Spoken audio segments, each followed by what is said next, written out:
Like Venge, I view as much more sustained damage than a Skywrath because of the Howl and the Aura and whatnot. What is IG going to go for here? They need a 430 hero. The Bristleback, it could go to June in the offlane. Could be something Luo takes up. They're going to go Tinker. They're anticipating some heavy push. One of the best heroes to stall, the legendary 430 Tinker. This hero's been nerfed seemingly into the ground, but he looks to rise from the ashes here. Interesting pick. I like Tinker here a lot. It gives him huge burst during Bat Rider. It's also really good against a push, and like try as hard as you want with like 3-4 healers. You're just not pushing into March unless you have like pipes and BKBs and mechs. I mean, technically they have mech plus Hand of God plus Necrophos, but still, it's just going to be extremely difficult. Also scales really well. You can also like E-Blade people who get spun on by Axe, or just E-Blade the Axe himself. A great Ferrari 430 hero, scales better than a Quas Wex Invoker. I think that's also something that they liked in game number 1. And of course he plays an amazing Tinker. Yeah, actually, the main issue with the Tinker sometimes is like, can you have a decent start? And Rave have a pretty good dual roaming combo, the Rubik Chen, but it's going to come down to who are they ganking for. If it's like a Necrophos or Axe, that's not a particularly easy kill. Yeah, I do like. But they may not have picked their mid just yet. Yeah, who plays Necrophos on their team? I would guess it's going to be Jayo's hero, but I'm not actually sure. I don't know if they've run it yet this tournament. Maybe something our stats man can let Disruptor's us know. been banned out. It really looks like a stone pick. Oh, stone pick. Never mind. Yeah, it would have been great against the Tinker, and they don't have much catch for him right now, so with this, Rave may have to adjust their strategy if it was something they were considering. Yeah, all the good heroes that pick are non-safe lane farmers except for Spectre, I would say. You know, to be honest, I think they could have gone Storm there and then waited to pick Necrophos until the last pick. Just because it's not like IG are going to ban Necrophos. It's not something Rave have run at all this tournament. Yeah. But Rave have a different idea. They're going to pick up a TA, and now we'll see IG trying to do what Vici Gaming couldn't. They go for the Bounty Hunter, the counter jungling support to try and shut down this Chen early on. It actually worked well for Vici in the laning stage. That wasn't the issue. It was later on when the push came, the Bounty Hunter just did nothing. It's good versus TA too, I would say. Like, TA is actually somewhat susceptible to being kited even with Psionic Trap. And, I mean, obviously it's good versus Meld, but more for the fact that she can't actually stick on to targets. And combine that with like Bristleback, who already is going to be really fast in Warpath. Combine that with Bat Rider, who's already has flying and Napalm. Like, just good luck catching some of these heroes. Rave now, all heroes being picked up, just waiting on that final selection from Chrissy, who has not yet grabbed that Templar Assassin. But we're going to get underway. The pick's now done. The draft will end, and the fun begins. This is your deciding game 3. IG taking on Rave. Former TI2 champions facing off against the pride of the Philippines. The last SEA team standing is MVP Phoenix, one of the first to fall here in the Dota 2 Asia Championships. Here we go. We'll introduce the teams now. IG going to be on the radio. We start with 430. He'll be playing the Tinker going mid. It's Chuan handling your Vengeful Spirit. Luo going to be taking up the Bristle Boss. June on the Batman for now, heading down towards bottom. And it leaves Chizbug as the support counter jungling Bounty Hunter. And on the side of Rave, they have Cast playing the Chen. Ninja Boogie with Dust already on your Rubik, so potential for killing here, perhaps. Jayo will be handling the Necrophos. Chrissy, as mentioned, going mid on the TA, and that does leave Ryo as the off-lane Axe. Wait, so what is IG doing for lanes? June has been scouted out by the Axe on the bottom lane, so does that mean he's starting off in the jungle? Does that mean Chizbug's actually off lane? I'm pretty sure they're going to send the Bat off lane and just have the Bounty Hunter following the Chen around. Okay, but why would Bat go to the bottom immediately at the start? I guess maybe worried about defending their jungle, although I feel like Rave are more likely to defend their own rather than attacking IGs, because they're the ones with the Chen. Yeah, well, I mean, what are they going to do, contest with the Necro and a Chen? It's a little curious, but yeah, it seems like that Batman will in the end head towards top, so... Maybe it's a fake out too. They may be... That's true. They could be trying to show the Bat bottom, and... Although, I mean, would IG really do anything different with their lanes? Could do a Conjunction with the XMG Smiley Face Guy and Auto Medic. This is the only legendary set for Juggernaut, and it was made in conjunction with the XMG Captain's Draft 2.0 tournament, as 10% of the proceeds will go into the prize pool. If you want to learn more about the compendium for this tournament, click the annotation on the screen or visit the link in the description.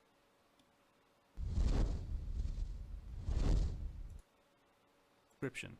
This Juggernaut set comes with 9 items including a sword, headpiece, arms, leggings, a back piece that holds a bunch of other swords, a loading screen, custom spell icons, custom effects for Blade Fury, Blade Dance, and Omni Slash, and my personal favorite, custom healing ward.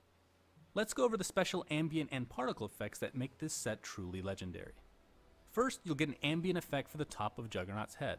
How cute. Second, you'll get the black flame effect added to the sword. Okay, now we're getting somewhere. And next are his abilities. Let's look at Juggernaut's Blade Fury. Yeah, I gotta get this.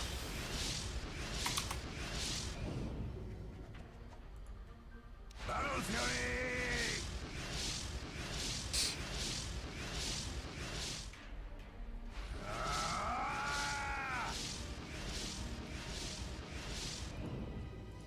Now let's take a closer look at his healing ward, which is a very cuddly and chubby statue of Juggernaut himself.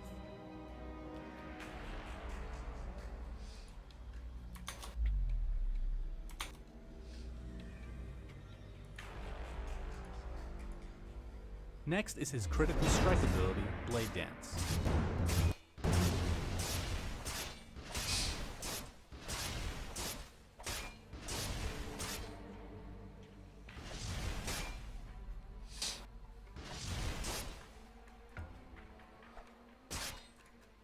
And lastly, Juggernaut's ultimate, Omni Slash.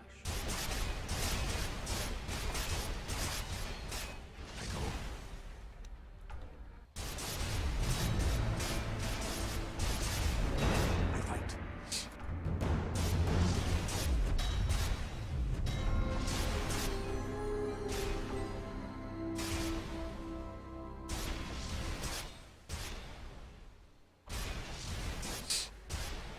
Already moving. I'd like to give a huge thanks to the artists of this set, Kunkka, Random Smiley Face Guy, and Automatic. You guys have brought another legendary set with the Dota Cinema name into the game. Also, thanks to the sponsors XMG, Logitech, Need for Seat, 100tb.com, and Crucial Ballistics for making this tournament possible. Thanks for watching and supporting the tournament, guys, and until next time, this is Sunsfan signing out.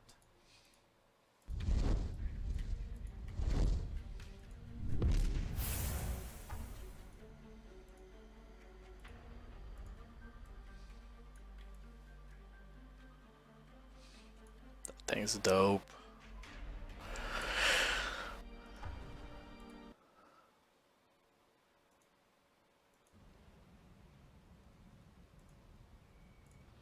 Maybe he can.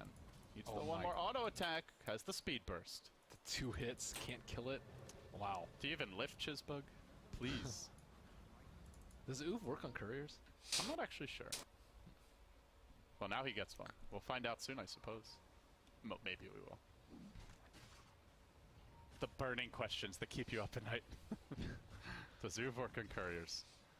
But so far, I have to say, Ben, the Bounty Hunter pick has not gotten much done. He hasn't really slowed down the Chen. They get the first blood. He's still jungling freely. Hasn't leached much experience. The pressure just hasn't been there. He's only level 2. And I mean, this Chen hasn't had a massive start, but later on in the game, who's going to have the bigger impact? That's the question. Uh-oh, they might find Chizbug here. They have a lift. Dust, I believe, still a Ninja Boogie. He'll pop it now, and Chizbug needs to hit someone, but it wouldn't really matter. Even if he gets rid of that slow, he still goes down.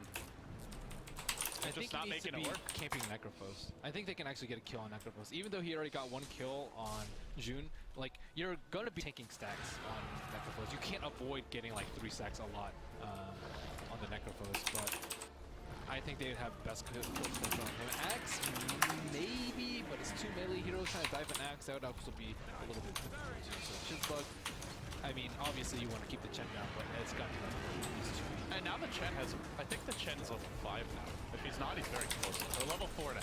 So once he gets the 3 creeps, if he has Dust and Sentries, he may be able to solo kill that Bounty Hunter. Like, he's had the Rubik with Dust nearby, but it's getting to that point where he just can't really fight him anymore. He's also not blocking the stacks. They're stacking a lot for TA/Micro.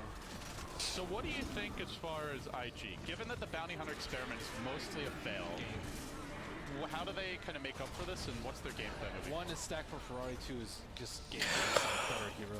Take the Chen. He's already in a very well fortified position. He's higher level, way higher level than the Bounty Hunter. And on top after that, they have Dust on Rubik. So here they go for maybe a setup on Jo. Just wait for him to get 3 seconds in the building. They're trying to. He only has 550 HP. Rubik sitting bottom. I'm curious if he has a TP scroll. Although with Jo this far out, I probably would. I don't know. Pet Rider's actually too low now because he's gonna get If they can't even get that kill, it's still level 2. This bounty hunter is going to become a liability. I mean, he already is a liability. He's going to become a huge liability very soon. Oh, Tron has a big old stack. Yeah, fat stack for 430 to farm here. And I guess this is the adjustment. Axe might actually steal it. Devastating. For now, he's got the small camp. He may suspect this, but Lua gets caught up bottom lane. Will there be any more spins? No, he needs 1 more, maybe 2 for the dunk. Even Zap just trying to stay close. He's almost in chop range. Got him.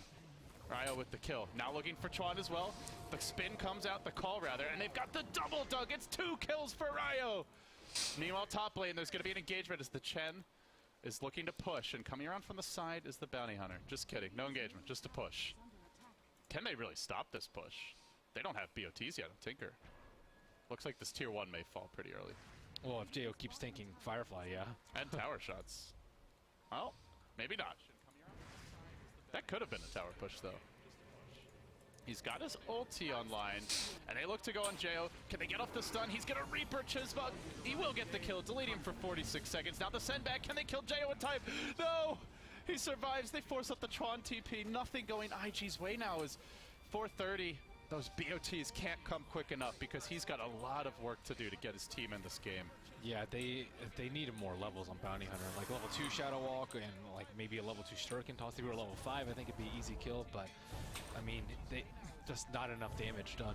This game has the potential to just spiral out of control because you've got great push from Rave at this stage before the BOTs and Blink are up on the Tinker. So if they take these outer towers, then they can go into Roche. With TA, Roche is easy to claim. And at that point, they may reach critical mass where they can just start outmap controlling IG, bottling them up, and it's not like they have any great split pushers outside of Tinker. The Tinker's the one hero who can stall the game, and as long as they can keep 430 going, they have a shot, but this tempo really favoring Rave right now. June's burning all the creeps. Can he get the tower deny? That's your mech almost complete now. Buckler picked up. I don't think he has the headdress yet. Uh-oh. We're already looking for Ferrari. Oh, hasted axe. He's got his blink soon. If they get this kill, it would be huge. I don't think he can on his own, though. He's not even going to try. Man, him getting that double kill on bottom was huge for them. What a fast blink. And he was an offlane axe. You don't expect much out of that. They're already starting to worry about the Roshan, I think. Chisbug now going to ward. There's some ancient killing potential for Rave. Not a ton, though. And they're actually swinging around onto the Bristle Boss. He's got Blink Dagger goal now, Ryo, but he's going for the call. Following this up will be the Rubik with the lift. The Zap comes out as well. They're almost got him in chop range. Where's that Battle Hunger? It comes in now, but it's not quite enough damage to get the kill. Meanwhile, mid lane, the Bounty Hunter, again, just going for these weird backstab plays, but there's nothing to backstab. The chicken. No, can he even kill it now with the Oof? I guess we're about to find out. The real focus. Okay. He does get it. Nicely done by Chisbug. Well, that's something nice for them. That's a big net worth there as well. 2150 on the courier. That's also BOT's up. All right, so they'll have 3 minutes where Chrissy will be a bit more squishy. Jo now getting lassoed and pulled back in. He does have stick charges. I don't think they're enough to keep him alive. The Hand of God.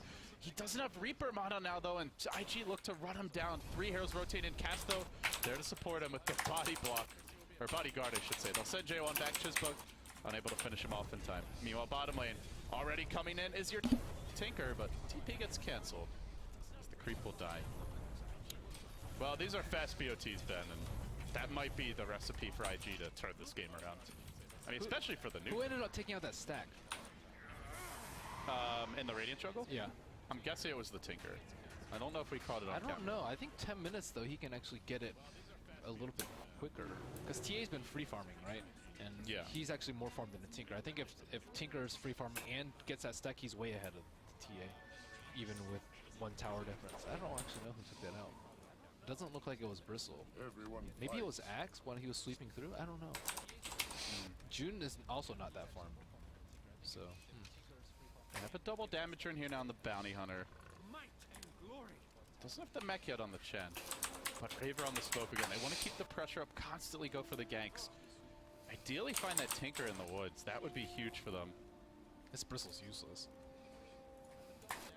He's a red herring. Oh, mid lane. The push continues. Out comes the TA and the bounty hunter initiations. The TA looks for the tower last. It's denied by 430. And now the chase might be coming. No, no chase.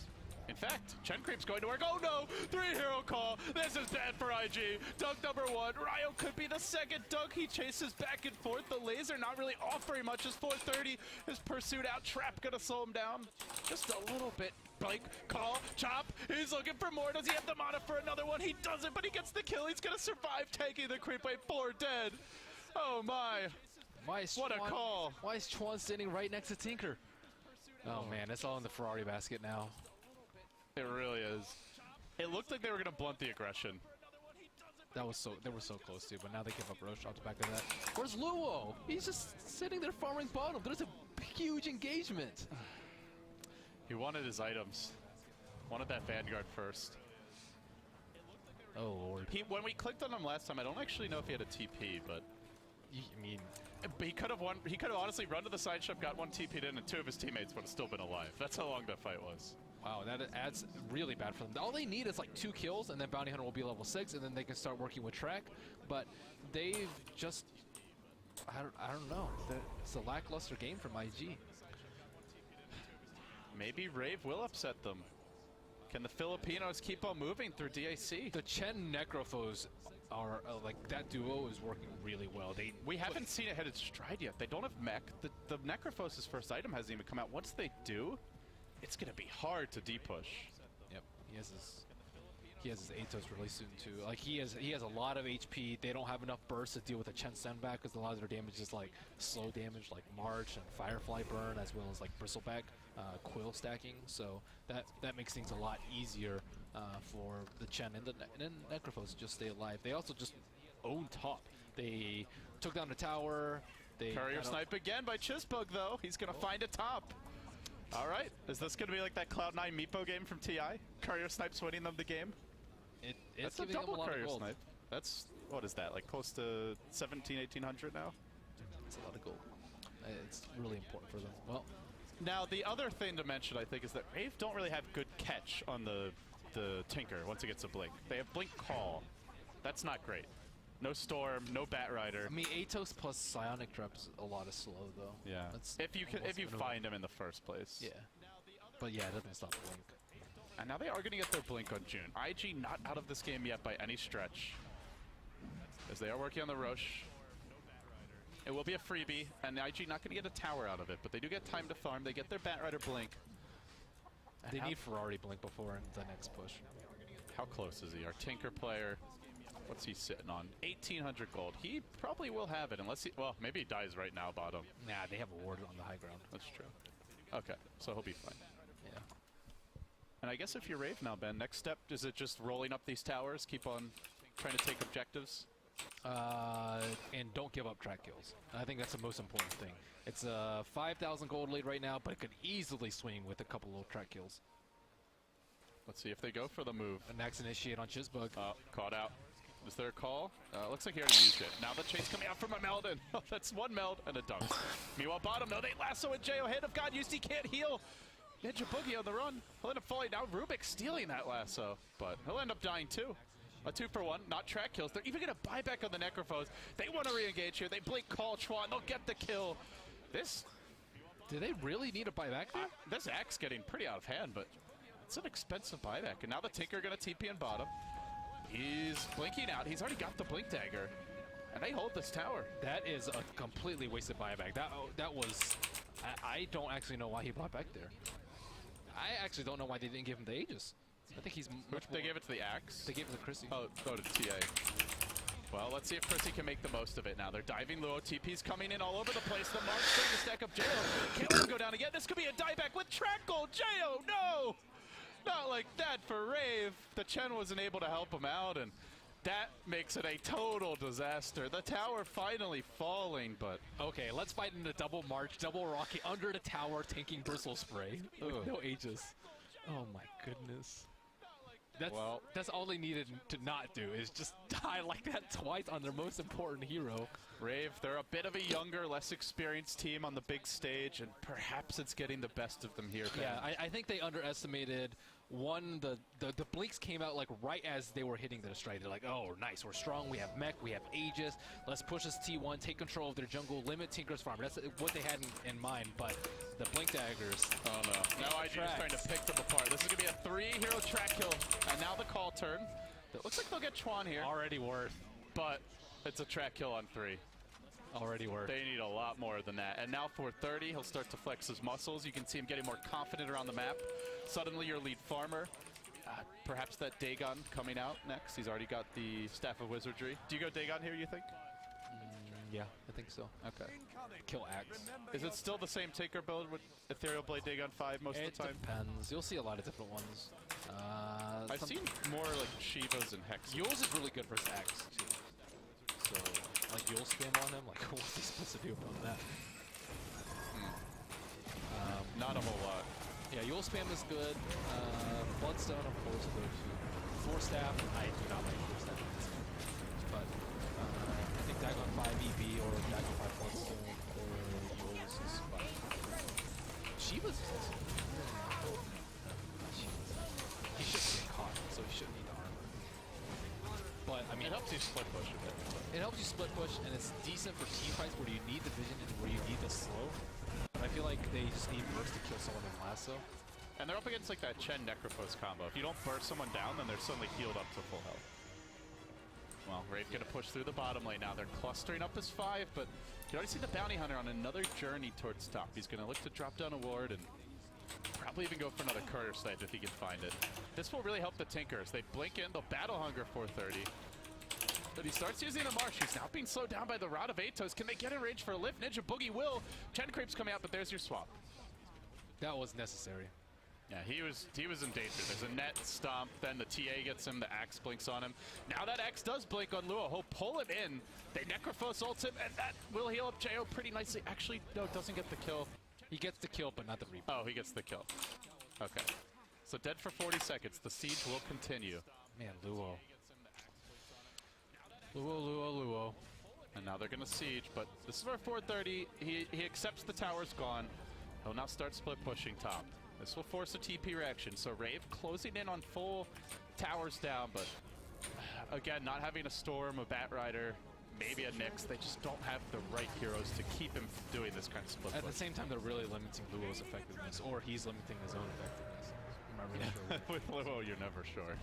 He's sticking around at like 65% HP against an Axe and a Necro. Like, they've already like blink called and owned him a couple of times, and blink call Reaper is much worse than that, and on top of the Melt Strike burst. So it's I think he needs armor too. Like, why is he not building armor versus an Axe and a Bristle or X and a TA? On HP is not that great versus a Necrophos. I think he needs mitigation. Even a casual cloak would be a nice pickup. Casual cloak, Blade Bell even I think is pretty good. Well, Axe is the one building Blade Mail right now. Up against the Tinker, this could be a very nice pickup, and that's something we have seen is the mass Blade Mail strat versus Tinker. Of course, the solution to that to some extent is just get a Yule Scepter, but so far 430 not going for it, so I wonder if they go for multiple Blade Mails here, or if it's just a casual single Blade Mail. So now what does Rave do now that a lot of the towers have been pushed down? Their lineup doesn't scale it's as well as IG. I guess they scale similarly, just because they have. It's just like they're up against track gold. Oh, Jo gonna get caught out now. The track was used already. Jo's gonna have a heal ready to go though. They're gonna touch his bug with the Necrophos ulti. They'll delete him. They actually killed the creep that he was CPing on. Yeah, with the Tinker +1 it would have been different, but instead 430 gonna have to push out the bottom lane. As June will be chased out a bit. Looks like they don't get in range here, but this will set them up for some pushing. Top and mid. Giving up these kills, even if it's only a bounty hunter, it allows Rave to just take objectives. This tower top lane looks to be slated to fall. I don't know. Marching machines. March. Pretty good spell. It's just no one else is really doing that much. Chizbug is 0 and 5. Will has died a lot. It really is Tinker versus the world. The Bat Rider is probably the other main hero that can, and the Venge to just keep him alive. But aside from that, it's Tinker doing most of the damage. Luo just running in and face tanking and probably dying. I think what they need to do is actually like lasso Jo in and then swap him in even further, so he's isolated from his team. Like they might have to sacrifice both Bat Rider and. But if they manage to kill him, then the push falls apart for Raid. Yeah, it really does, and it highly depends on Axe's positioning. But Axe's positioning is really difficult because of the march. Like you always get hit by straight marches when you're trying to go aggro on tower. What do you think about the TA pick? Like, even though she's the leader in net worth, I feel like the TA hasn't done much. Like if you're Chrissy, how do you look to get more active and useful to your team as the game moves on? Well, they just like it because they're retired. Just for the Roshan, obviously. But like, moving forward, what's the best way he could help his team, do you think? Siege towers and be at the forefront so that Echo doesn't die. Unlike what happened on that farm. So kind of be the bait. Chrissy pulling in. This is not how you help your team. He gets lasso pulled into a dig. Can he end up surviving here? Runs and burns and... Yeah, that's not give up track kills. Well, actually, no. I guess he dies too quickly. That was helping. Man, I feel bad. I jinxed him. TP out. She's booking the Tranka, but now Blink call into mid onto Tron. Blade mail being used. Tron gonna take a whole lot of damage here. They'll get the kill. TA no buyback, but already 430 mustering the defensive bottom lane. I agree with you that they could have been a better pick than TA, but Raid like their TA style. They really like it. Yeah, I'm more just wondering, like, what his plan is and how they can keep him active. Oh, he needs a bullet in there. Like, I feel like maybe even you go for that Smash style, like Blink Hex at some point, to try and catch out the TA. It's different. Now that they have Blink Reaper on Necro, they can just Blink Reaper, Blink Belt Strike, and just delete somebody. So that's kind of cool. Yeah, that's a pretty cool assassin combo. At the same time, they need, like, that's pending, like, Chuan not being at the right place at the right time, which she often is. And Bat Rider not getting initiated on them while they go for that burst. And, of course, Tinker being in vision. So a lot of it is still depending on play. IG, it's a very different style they've had to play this game. Most of their games that they've won, they've just dominated early and just won from there. But this time, they're going to have to resort to rat tactics, map spreading, avoiding fights. We'll have to see if they can execute in the clutch, because ultimately they fell short when it came down to this kind of play in game one. Look at the rewards, so they have Oh yeah, they've got the hill ward all the way up on the left side of the map. Very nice for catching him in the trees, especially if they want to siege that top tower. They're not going to go for this rush yet. Chrissy working on it. What's up with Bristol's not building armor? I feel like he needs armor. I can understand the Vanguard versus the Chen, but like the Sage? Why Sage? And then the Ogre Club as well. I guess is he... BKB maybe? BKB I think is fine here, because he doesn't want to get owned by Necrophos. But at the same time, he needs armor so he doesn't get owned by TA during the BKB. Here comes the push. They're going to smoke. If they get a catch here, it would really start them off on the right foot. And they might find the vengeful spirit of Chuan. Not the biggest... Oh, even better. They might find 430. Oh no, this is the one here. They can't afford to lose. He just gets assassinated. He just bought a Yules. He has no buyback. He's actually dead for a minute. That's that ward right there. This could be the opening for Rave. They might be able to take a lead of Frax off of this. IG, do not split push. Oh no. Once again, the Tides have turned 430. He bought that Yules possibly to deal with the Blade Mail. The prep for the defense. But there's an Aegis online. It's gone again to the TA, I believe. As they look for the siege, the tier 3 now taking heavy damage. Tracks coming out all over the place, but nobody to get those kills. Taker dead for 30. Rave continue to lay into this tower. Big Bird in the front line, standing strong with that plus armor aura. Your Wildskin doing a whole lot of work. Trying to heal to creep these creeps alive. Looks like the army will die. They even pop a Chen Dust. Now an Observer Ward plants down the base and they lose their tower. Rave on the back of one Tinker kill. They'll get at least a range Rex. Maybe they get more. They lure Luo in. The swap will keep him safe. Chuan was ready for that. Nicely played. Range Rex down. Can they get the melee? Tinker's going to be up. Rave have to back. What a great swap by Chuan. So important that Bristol doesn't die there. It just takes one or two more Tinker kills, Ben. One more, they get the melee Rex mid, probably, if the lanes are like this. And two more, they break that bottom lane. Yeah, he doesn't think that they have vision on the tower, but this ward actually sees the tower, which is why that was actually a really smart play from Brave. Oh, intense game, man. S and Y of Bristol. What does Yashu do for you here? Get some armor. 1, 2 armor, 2.5 armor. Ben, please. Use 222 extra gold with 2 armor. Ugh. Move speed. He doesn't. I will give him that. The bristle pick has just been a non-factor. I mean, honestly, I was slightly questioning the bounty hunter, but I feel like he's done the most after the tinker in this game, along with some good defensive swaps from Jet. Bat. And the bat. It's been at best 4v5, but only 430 really able to keep them in this game, it seems. Do they win late if 430 gets super stacked? If he doesn't get caught, yeah. But it's all. There's gonna be. I feel like at some point Rave should go for double blink heads. TA can get one, Necrophos can get one, and then not getting fucked. It's very difficult. Swap. You do swap. Oh Ben, this is the tide turner. It's the pipe. Oh wow, yeah. This push is gonna be so hard to stop. They're even gonna go in mid right now with Chrissy. It looks like at least try to force some TPs back. And the thing for IG is they might push waves quickly, but they don't really take towers quickly, so they have to come play defense, which is right where Rave want them. They're leading it with Chrissy. Maybe he'll get swapped out of position. He lays into this melee Rex. It's dropping relatively quickly with all these illusions. He's tracked. They find the right one. Nicely done by Luo, or rather by Chizbug. Still though, swapped in Chrissy. Has the Aegis, so they can afford to lose him once. They will. They waste the Chen Hand of God though. They didn't even lasso him. Blake Call catching out June now. This could be the opening. Now they're gonna throw out the Necrophos ulti. They get rid of the Bat Rider. No buyback. They still have not taken Rex though. Rave closing in on what would be an incredible upset versus IG. They'll bring down the melee now. 1 lane of Rex down. They just need 1 more. At that point, IG will be thoroughly bottled up. And they may go for it now. The pipe, I believe, about to be used for Ryo. Does he have it ready to go? No, he already used it. Oh, he already Double used it. march. 30 seconds. Do you want to wait for the pipe or do you just go now? I think they go now. All right. That dead for 50. They don't have Aegis anymore. I don't know. It's really risky. If you do wait for the pipe, though, well, they also get a Necrophos Eggs, but Rave are going to play it safe. They've gotten that first melee.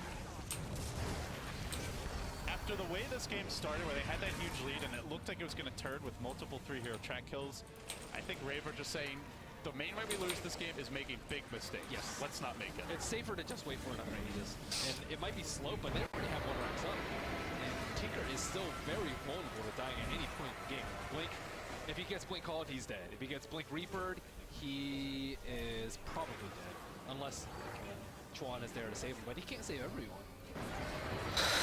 It's got to be the Tinker he prioritizes. Like, Luo might die, your Bat Rider might die, but if the Tinker dies, all hope is seemingly lost. And now a gem picked up. We want to try and make sure that, oh, hold that thought. Blink Call initiation onto the bottom lane. We'll find Chuan. Another kill here for Rave.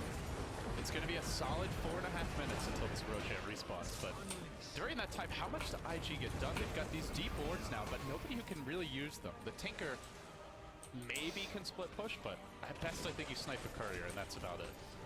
And at this point, I don't know if the courier snipe's good enough. He attacks with the deep wards. I guess to protect the Tinker split push to some extent. Maybe for they don't courier need snipes. Yeah. Maybe they're setting up the Bat Rider. Speaking of ganks, might have been brewing top lane. They're trying to bait this Tinker. The Rave are not going for him. Yeah, they have Blink, Lasso, and a Gem Chuan, so this could actually be a really important kill. Oh, they might get JO right now? No. No. They're not pushing up. There's a Gem on Ninja Boogie. Ninja Boogie would be a really nice kill, and also a much easier one, and he's walking dangerously close. Uh-oh. If he walks like 300 units forward, they're gonna go for this. But now 430 TP's out, Ninja Boogie gonna back one out of here. Also worth mentioning, he does have a blink, so They're still staying up there. Wow, he's scattering to the Ninja. west. They see Ninja Boogie. They're going for a deep dive with this Firefly initiation. They might even catch the Rubik. Remember, he does have a Blink Dagger of his own, so if he's quick with the reactions, which we saw earlier on the Skyraft, he might get out. No! The ward's gonna find Ninja Boogie. Is there any sort of backup in tow? It's a track kill. The Gem hitting the deck. They Hand of God too late again! These Hands of Gods have been quite late from cast. That ward, those wards just owned them. Actually, he technically didn't use a bottom ward, but they did need that top one. It's really important that they had that for that kill. Well, they lose their Gem. but they don't lose a core. It's a 1,400 gold swing, and I believe that does not even count the gem in the fight recap. So if that's true, then you're looking at something more like 3,000 plus 3,500 gold swing. I think Rave have a really good lineup to deal with the March spam, though. They have Chen heal, Necro heal, Pipe, and no heal. I think that is. So yeah, we didn't even talk about the null field yet. It's really good against this mass magic damage. Do you think this is a game where he should have only taken like 1 or 2 points and left and max the null field first? Because Axe is usually the 430 hasn't TP back yet. They're going in now. I don't think they really want to commit until that Aegis is out. Just plinking away at the tower here. Maybe they got this Ninja Boogie kill. Can he be one-shot by the Tinker? No way. He has a point booster. Yeah, point booster earned 1,100 health with the null field. Not the solo kill. And that's the thing is, this Dagon build, it used to be Tinkers would just rack up solo kills all over the map, but who is your solo kill? Maybe the Chen. If he's quick on the mech, though. Who knows if he even gets there's out. no easy kill here. Axe, he can potentially kill himself. Yeah, with the blade mail. Moving in again, they're going to finally find this ward and get rid of it, but Chizbug, I'm sure he's got more. In fact, he's got 3 more in his pocket.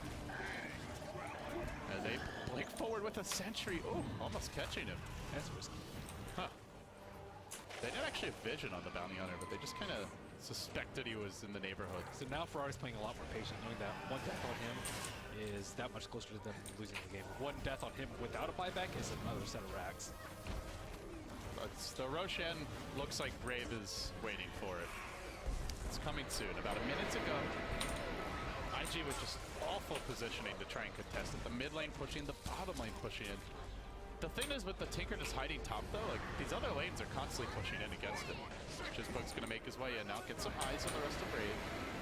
TPM a Tinker, it seems they only feel safe to even move him into the top side of the map. And as a result... Uh-oh, Chizbug, he went in on a trap.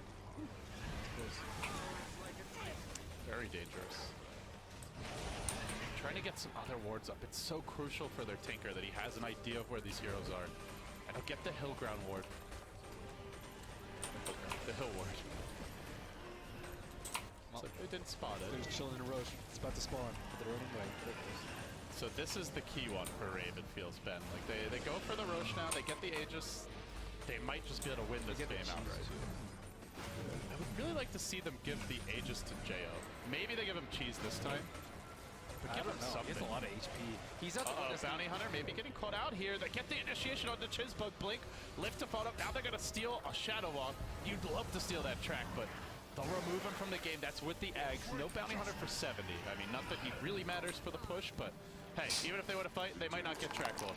Chen Army coming in. Jo going to grab that cheese, and it's time for Rave to 5-man bottom. Already, 430 TPing back. He knows that he's got a lot of heavy lifting to come. They need, I don't know. I don't know if they need the Aegis on Necrophos, because Templar's the one sieging the towers, which means that he's the one most likely to be lassoed and not be able to use the cheese. Yeah. So I think this is a better way for them. So here it goes. But just having something on the neck. Do or die. So he has cheese. Yeah, the cheese will be very helpful. Chuan getting lifted up, tossed back down, quickly removed. He has no buyback. That's 2 dead. Can they get one more kill? One more kill, especially if it's that Tinker, and you're pretty much in. Necrophos ulti will be cooling down fairly soon. 23 seconds. They're working on it. The blade mail being popped by Ryo, trying to force this Tinker back towards the well, and he's gonna have to walk back. It's a big opportunity for Chrissy to just lay into this tier 3 bottom. Luo being forced back. Ryo backing on out of here as the tower drops into critical HP. It will fall. Now 430 on the way out. He's got a blink on back. He continues to spam March, but Rave are gonna tank through it. They've got the Necrophos heals. They're staying alive for now. More and more marches piling in. A blink forward. They get the battle hunger. With that, 430 gonna have a harder time retreating on out of here. But no, he blinks in again. Battle hunger removed as he kills off a creep. Now missiling. They'll send back Chrissy. They've taken tier 3. They haven't broken base, but if they want, they can reset, get everyone back to full HP with the pipe, and go again, this time for a Rex.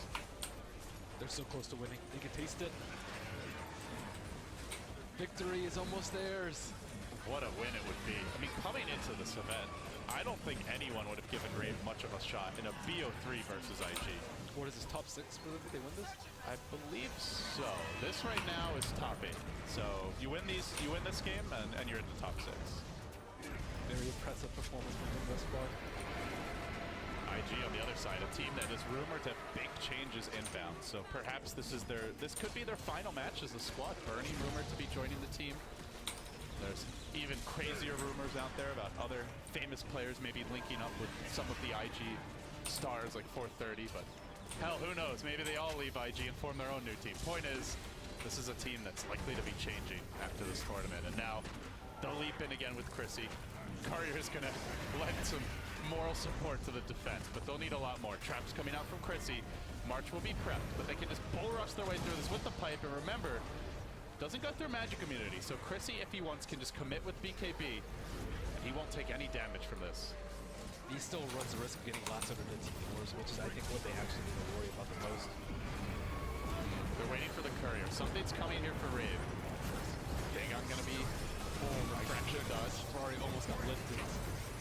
There they go with the pipe. The tank hit, he's not down. Flame Mail pop coming in as quickly as possible. Flame Break trying to slow them down. Chrissy, though, he gets on to the melee and begins to work on it as quickly as possible. They'll lasso him. They'll bring him back. Remember, he's the Aegis carrier. He'll be fine through this as June gets turned around upon Jeo, still holding that ulti. June down. Luo might be next. He's got a BKB going strong for now. Chuan will be slaughtered by the TA. Forced back immediately. Blinking on in. Chrissy can smell it. He can taste it. He'll get another kill. Two heroes down now. They get a third. No, he Fuel Scepter dodges the killing Necrophos ult. He will die, but he can buy back, staving off total disaster. Still, 2 lanes of Rex down. Your Filipino squad, Rave, so close. They've got 2 lanes of Rex. Do they go for the third? The tier 2's up. They're gonna back after this kill. Maybe not. 430, that's a dieback. It's the end for IG. GG! Rave have done it, the first Filipino team ever. Hell, one of the first SEA teams in a long time to place high at a major tournament. I don't think we've seen anything big since RNG Esports with TA3. Yeah, I like their draft. They played it very well. They dealt with the bounty hunter like he was just no problem at all. They were so prepared for that, and on top of that, Axe dominated his lane. Ninja Boogie came in and killed the Bristleback and pretty much rendered him useless the entire game. I love their adaptability with the draft. Going for the Necrophos, that is not something they've run much of, but it worked beautifully. Perhaps take a page out of EG's book. Yeah, these supports on IG, they just have like no coordination together. And like the one time that we saw one support do well was in game number 2, and that was with an Enigma parry, and Chuan really didn't do anything. So I think their support core is far too weak compared to Rave's. And Rave, they've been together as a team for a very long time. Their teamwork and chemistry definitely pulling them through. Maybe Chuan misses faith. Perhaps we'll see them reunited. LGD is not exactly doing too hot right now themselves. Guys, with that said, Rave will move on. They will be top 6, guaranteed at the Dota 2 Asia Championships. What a showing. Boost on Rave, and with that, we're going to see what the panel has to say. They've arrived. Hey, guys. Nice gear. Thank you very much, Andy, and welcome back to the Dota 2 Asian Championship playoffs. Rave, this guy was happy. I mean, it's happening. Pinoy Dota in the top 6 at a mini TI. I mean, even just for SEA Dota, this is a big thing. This is a sign of what you can achieve for the other. The SEA scene, I feel like, has been in shambles for the past 6 months. I mean, just it's changed since your TI2, TI3, where there was like 2 to 3 strong SEA teams being represented. You had your Zenith, you had your RNG Esports, you had MUFC. And Rave, well, making a case for themselves as possibly the next kind of SEA big host. I guess the secret is to go and train in Korea. That will give them some that works extra so moves. well for Zephyr. Absolutely well. Well, I mean, they all found jobs here or there. Blitz is now going to Germany as well. He's already there, right? I think he's stopping by Canada first. Oh, he's coming for Canada. Cool. But yeah, anyways, surprise of the tournament, Rave, securing top 6 by winning this lower bracket. That is also about $150,000, a little bit less than that, but still a lot of money for a team that was very, very close to being eliminated in the group stage. Had to play 2 tiebreakers. They were in a position where, in the first round of tiebreakers, their fate was out of their hands. It was up to Tongfu to beat CDEC. Yes. They lost the first match to CDEC, and then Tongfu was going up against CDEC in that next BO1, and Rave's just sitting back watching like, we messed up. We're out of the tournament. We're going to get bottom 4. And then suddenly, Tongfu pulled a miracle. I mean, that's the thing. They have to go back and say, thank you, Tongfu, for keeping us in this tournament. Give them $25,000, yeah. Yeah. What's the cut that Tongfu get? Yeah. But yeah, it was really good, and I mean, let's not take anything away from them. They played amazingly well versus Hellraisers. They played amazingly well game 1 and 3 of IG. Game 2, it was completely IG's game from beginning to the end, I would say, but the resilience to resist that game 1 with the Ember, Spirit and Medusa, such a late game lineup, and being so far behind at some point, just being able to hold on and get that first game with the 2 rapiers, one that was never used, it was still in mint condition in the base, says a lot about a team that I'm a believer now. Winter, what do you think about Rave? They deserve it. They put in so much effort. They are actually unsponsored when they played in Korea. They had to pay their own rent and everything, their transportation, Really? their food, and Wow. yes, they made a lot of sacrifices to actually go to Korea and play there. I think the big thing that Ninja Boogie said in an interview about playing in Korea and why it's worked for them, not so much about the teams and who they're competing against, is that there's no distractions. They're there in a team house. They don't know people in Korea. They just play Dota. They wake up, they scrim, they practice, they play tournaments. Back in Philippines, back in their hometowns, they have their friends, their family. They have all these distractions which get in the way. They go out. You go out and party. Obviously, a full-time Dota player shouldn't be distracted, but you take the distractions out of the picture. Are you telling me they focused. don't have Facebook and they don't know what Reddit is? Because with Probably those two not. things, my day is totally gone. Yeah. Sint, let's talk a little bit about the game. IG went with a bit of an unconventional lineup, went for the Ferrari 430 Tinker, and went for the Bounty Hunter support. Neither of these picks worked particularly well, especially the Tinker. We saw the weakness in the nerf when people started getting BKBs and pipe, and suddenly March of the Machines wasn't doing much. Well, I think the biggest problem of their lineup in general is actually the fact that they don't have burst, and they're playing into a lineup with heal over time, right? You're playing Bristleback, builds up damage over time. March of the Machines, builds up damage. Bounty Hunter doesn't really burst that hard Damage without items, right? He's more about control. Venge, same story. And then the last hero, Bat Rider, is a setup. So you have a lineup where you're setting up for a kill that you can't burst down unless you do it absolutely perfectly, and unless there are heals coming in, which you have the enemy team have a Necrophos and a Chen, and 2 counter initiators in Rubik and Axe. Like, getting those initiations for Bat Rider I think is extremely difficult. And then once you get them, that's not even a guarantee that you're going to win the fight, because, well, you can't kill anyone. You see at the end of the game, they end up, how many kills did they rack up? 7 in total in a 40-minute game. That's just not enough. I like to see Tinker being pulled out. I think he could definitely be used in more games than he has so far, but this was not the Tinker draft. Absolutely. What about the Bounty Hunter? This is the second time we've seen Bounty Hunter as a Chen. It's kind of like this, let's follow the Chen around and make it hard for him. Is this a viable way of actually dealing with the Chen? Because both times it's actually failed. I think it still worked in the first game we saw him. At the beginning of the game, he was delaying the Chen's farm a lot. He was getting some levels. Of course, you're not going to get much farm in that position yourself, but he was an asset to a team, and unfortunately, it fell off as the game went by. But I don't want to discount Bounty Hunter. I think it has a use in this Well, meta. the issue is if you slow down the Chen, like at the same time the bounty is not going to do anything, and Chen you can always come back into the game later with, like, you do more as a bounty at level 5. Chen has the creeps bounty, just running around, cancel TPs, finishing kills off. Like, you need a lot of kills and track. This game, like what Sin said, they can't get kills, you can't make use of the tracks. Apart from some 1-for-1 trades with the supports, they just didn't get any big kills. Bounty was like just rewarding like a Treant Protector this game, running around, placing walls, getting scouting info. That was basically it. I think it's crucial. That was the other thing that I truly believe, if I remember correctly, that went wrong for Vici Gaming versus Secret when they tried their bounty running after Chen. I think if you go for that strategy, you willingly sacrifice a support to shut down an enemy support. That means once both supports reach level 6, your bounty hunter needs to set up track kills to compensate for the fact that the enemy team has better pushing, better roaching, and a teamfight heal. Right. So if the other 4 heroes do not have any sort of burst or really good pickoff potential, it's just not good enough, right? And on paper, you could say the lineup of the Radiant in this game, they have Bat Rider, great initiator to start the fight, and they have Laser Rocket, okay, can get some kills early on if you do it well, but come mid-game, if this bounty hunter has not succeeded, he will be way, way useless. Chizbug was barely a hero in that game, which, I mean, And that was end of with the 2 day. courier snipes. Like, you take Yeah. those out of the picture, suddenly that's another 1,500 less gold that IG have between them. That is true. One more thing about Rave. Has any of the players that we've seen, not only today, but during the whole tournament, surprised you particularly? from these 5 guys? Yeah, I don't think for me, because I've been watching most of their games, I know how much they're capable of as a team and as an individual.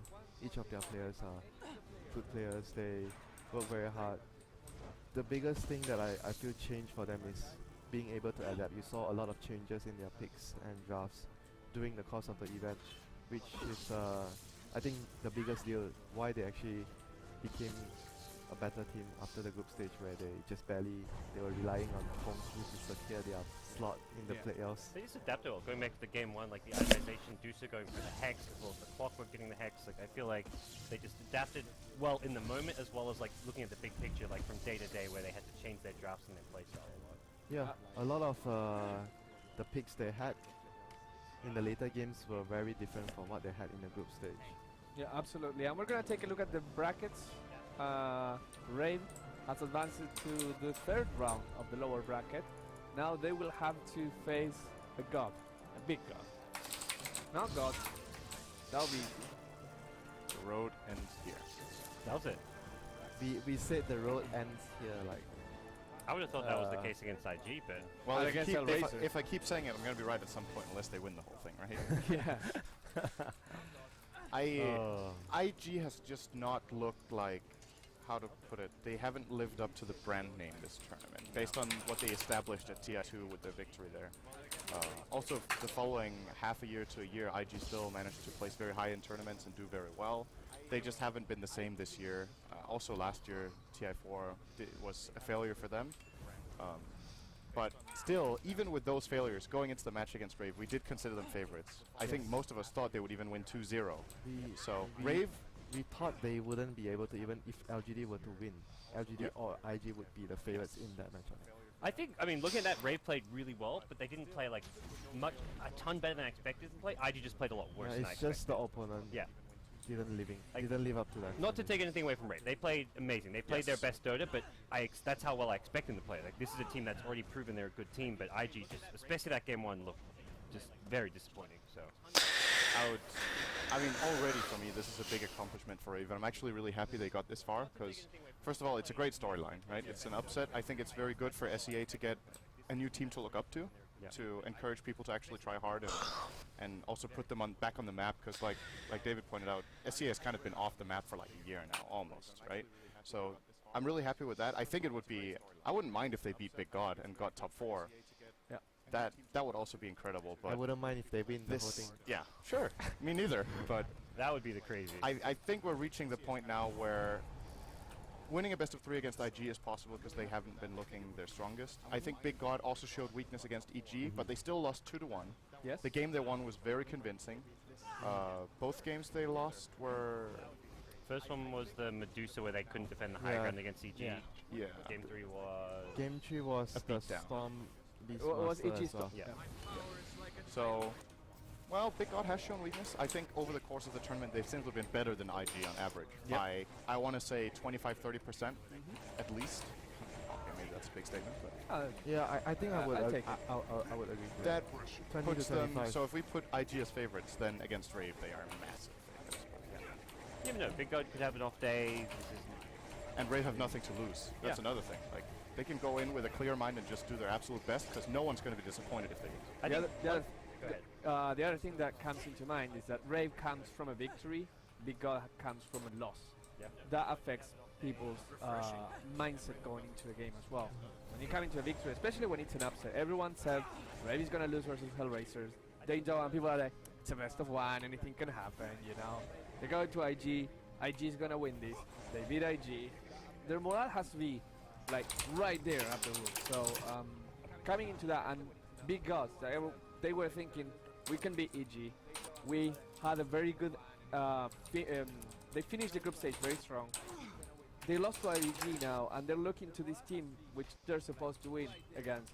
They might be feeling a little bit hesitant. And we'll see if that actually is a factor. Sharad will say, guys, we should not take this game lightly. Yeah.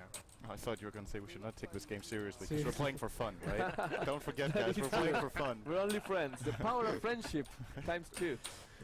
But anyways, we're going to go into a break now. When we come back, we have the second of the 4 best of 3s of the day. it's going to be a good one. The other surprise of the tournament, Hyper Glory team, defeating Navi in the first match of the lower bracket, is going to be facing the North American team, Cloud9.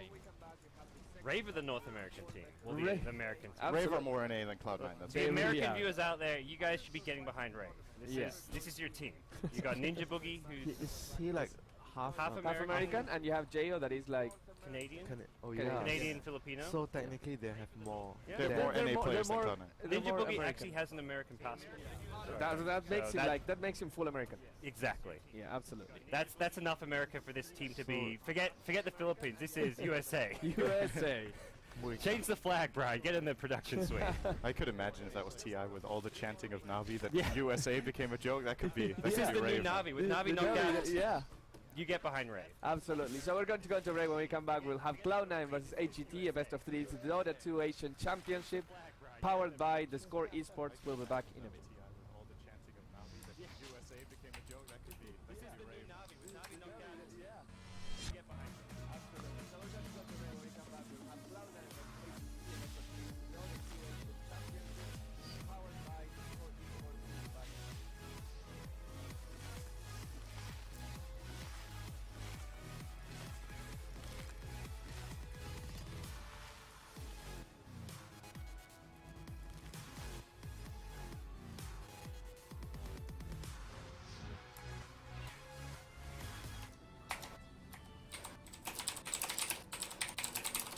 At WvW, we have made it simple for you to join in on the action.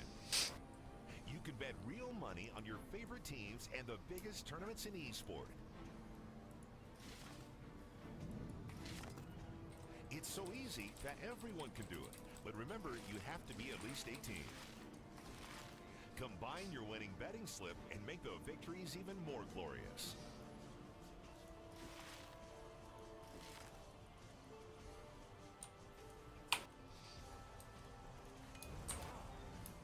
Join us on the front row and experience a greater world of esports betting.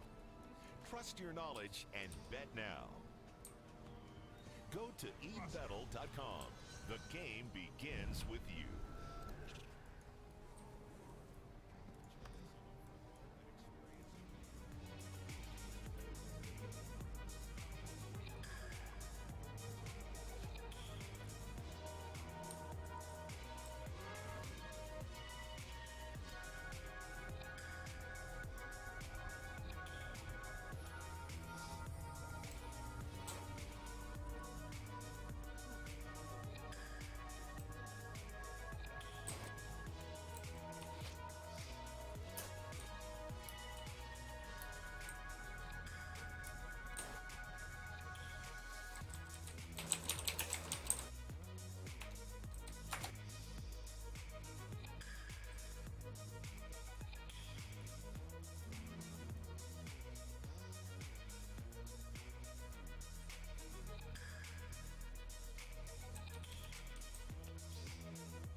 my playoff rank for Cloud9.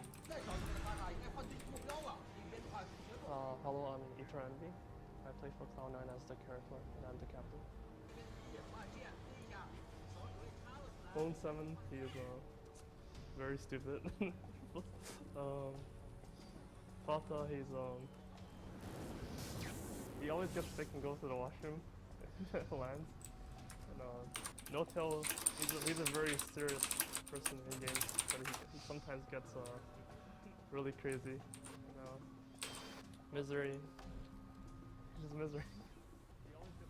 I think our team still needs to learn a lot about patience and the best way to understand the learning process. It is something I can put my mind into. I feel like that's the most it is for me. It's something that doesn't really, you can't master it. So it's something you can constantly improve. That's what I really like about it. Like you can keep on going and keep on improving and try to be the best.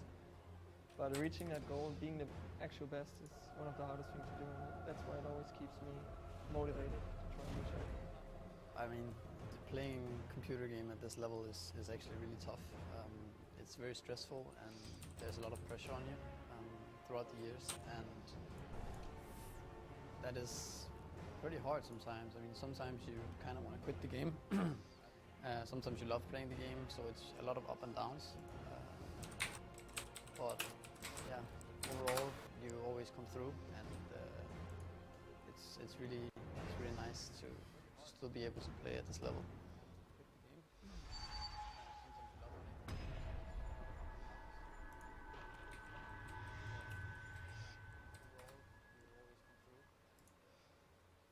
Johan Sundstein, Big Daddy No Tail, Denmark. Jackie Mel, Eternal Envy, Canada. Peter Varmans, Bone 7, Romania. Rasmus Pert Philipsen, Misery, Denmark. Adrian Trings, Fata, Germany. 大家好，我是来自 HGT 的 ICY， 在我们队伍里面，我是打一个猎手3号位。空敌也还有3人火，这真的是过分了。烈焰中塔已经失火，神的蓝淘汰。感觉第一应该是卡卡吧，因为在很多方面他承担的比较多一点。Dota 现在已经融入我的生活，如果哪天不玩的话，可能会感到少一点生活。马甲哥的话，其实经验比较老道的，他自己非常稳定。还要打淘西，带走这边我也要死了，非常的危险。哇！平时训练的时候是分歧可能会比较多，但是还是以 BP 的人意见为主。分歧和意见不统一，这个是肯定会有的。当出现这种情况的时候，就可能大家一起在上面，然后大家一起就发表个意见。但比赛的时候的话，就是按照一套阵容打，就不会比赛的时候就不会有分歧。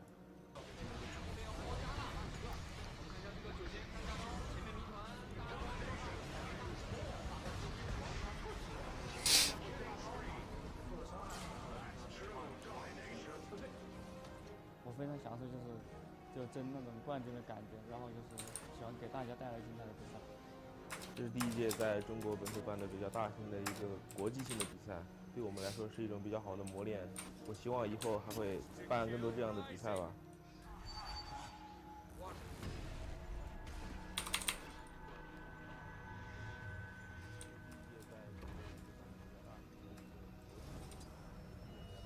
弓箭蛛丝马迹，中国。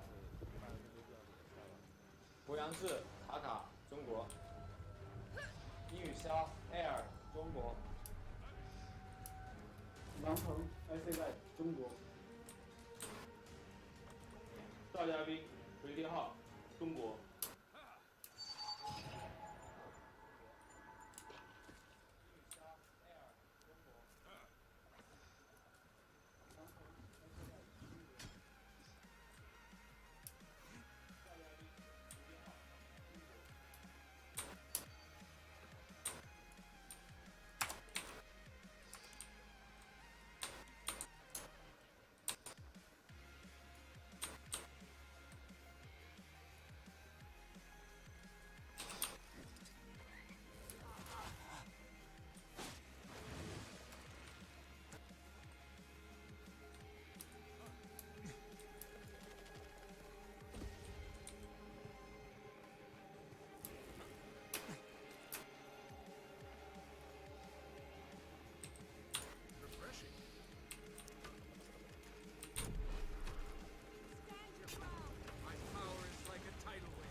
Ouch.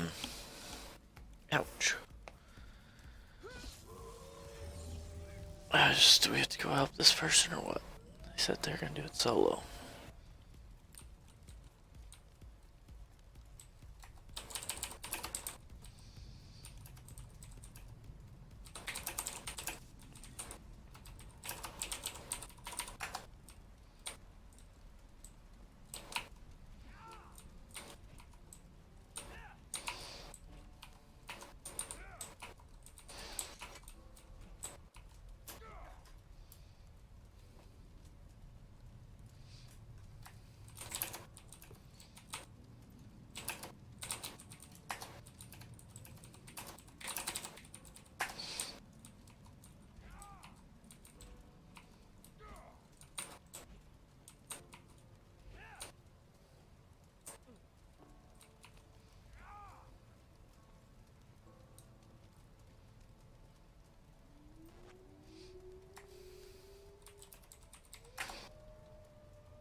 I could outrun a centaur.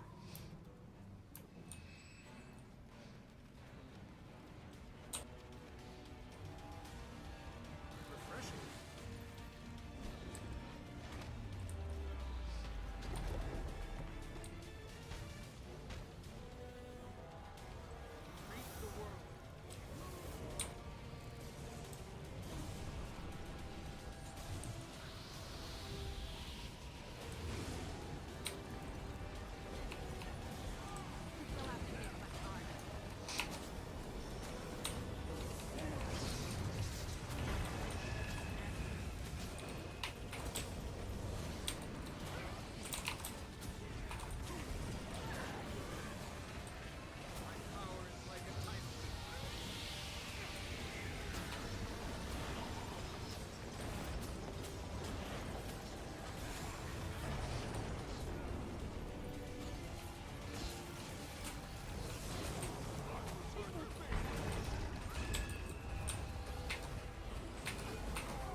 Welcome back to Dota 2 Asian Championship powered by the Score Esports. This is the lower bracket round 2. And we have one of the most cheered for teams in the Western scene going to face the surprise that eliminated Navi. I was kind of hoping for a Cloud9 Navi rematch of the TI. We couldn't get that, but we are going to get Cloud9 and HGT. Man, this is a love 'em or hate 'em kind of team. Are there any people that just don't care about Cloud9? Maybe in Asia or in China, but in the West, you either love Cloud9 or you hate them. Yeah, absolutely. There's very little in between. To be fair, they kind of do that to themselves when you watch them play, because they play amazing one game, and then one game you're scratching your head saying, why? And they're not afraid to make tough decisions, right? Eternal Envy, getting rid of AUI 2000, yeah, a fan favorite. Pylite, I think, less beloved, but still a part of that core original Cloud9 lineup. Kind of defined them as a group. The Kaipi boys. But they're not afraid to make the tough calls, and I mean, this will be one of their big tests along the road to proving that it was the right decision. We're going to a draft right now because the draft has already started with 4 picks in. We can keep talking about HGT and Cloud9. What surprised you about HGT in the game they played versus Navi? It was not ZSMJ, who a lot of us talk about. If he's going to do well, it's going to be him putting his team on his back. The rest of the team stepped it up. The support play especially got a lot done. The Witch Doctor from Pretty Hall was incredible. Air on the TA as well was just immaculate. Like, that was one of the best TA performances we've seen all tournament long. So to me, this team is actually, to some extent, the full package at times. So for HGT, it's no longer about just ZSMJ playing that 4 Protect 1 style. They're not actually picking him those kind of heroes. He's been playing the Juggernaut, he's been playing the Slark, he's been playing much more kind of aggressive carries, which fit into more like a 2-3 kind of core lineup. Yeah, and well, we have the Axe and the Troll Warlord here. So. All 3 Spin Lords have emerged from their slumber, and they will enter the field of battle once more. You know, there's a 4 Spin Lord that we haven't talked about? 500. Well, actually, he also spins. But I was thinking about Broodmother. He spins in Dota 1. Dota 2 doesn't technically call it Yeah, that is true. that was a stretch, man. Bruce Banner is a spin lord. She spins webs. Well, she's a she's a web spinner. A Duchess of Spin. Yes. Crystal Maiden. Yep. Likes to twirl. Spins once in a while. Yeah. People are saying Tinker spins. Like he rearms. He's like his torso spins around. Okay, the spin has to have damage. Okay. It must be a powerful spin. Fair enough. Alright, so we're gonna see the Zeus spam. We saw Cloud9 actually implementing the support Zeus. Okay. No. And Fada, up until then, had been Fada going mid almost every game on Zeus. Played it pretty greedily, normally a Midas, often a Bloodstone after that. But they did show that they're not afraid to run as a support. Wow, we see the Leech support coming. This is a very uncommon support. A very powerful one on their own, especially in this metagame, when you have damage dealers that are physical damage, like Troll Warlord, like Axe. The Frost Armor does a lot for you. And it's worried, this hero has been always, if you don't get anything done, you die one time in the early game. Just one time. The hero is gonna fall. He can't do his job well later on. Frost Armor is nice, but early game, everyone say, okay, you pick this, you want the Frost Armor, but they ultimately forget that this hero, the most important job is to get not die in the early laning phase. Dark Ritual, you make sure that you do damage to the safe phase. That is his biggest impact in the whole game. The reason why Winter is saying this is because Lich, unlike other supports, he's going to get more level in average just because he can jar pack his own crypts and get a lot of levels early. But he's not that powerful. He's still a support in a 1v1 situation. He does to pretty much everyone. So dying as a level 2 support to the off-laner, no big deal. Dying as a level 5 support to the off-laner, you're probably getting a full level for free, and that's not acceptable. Yeah, that's certainly true. Cloud9 gonna go Beastmaster. Normally the Fada hero. They don't run it off lane like a lot of other teams. They like to put him mid, and they love that Necro approach. Yeah, I think it's most likely that Fada's hero here in this game.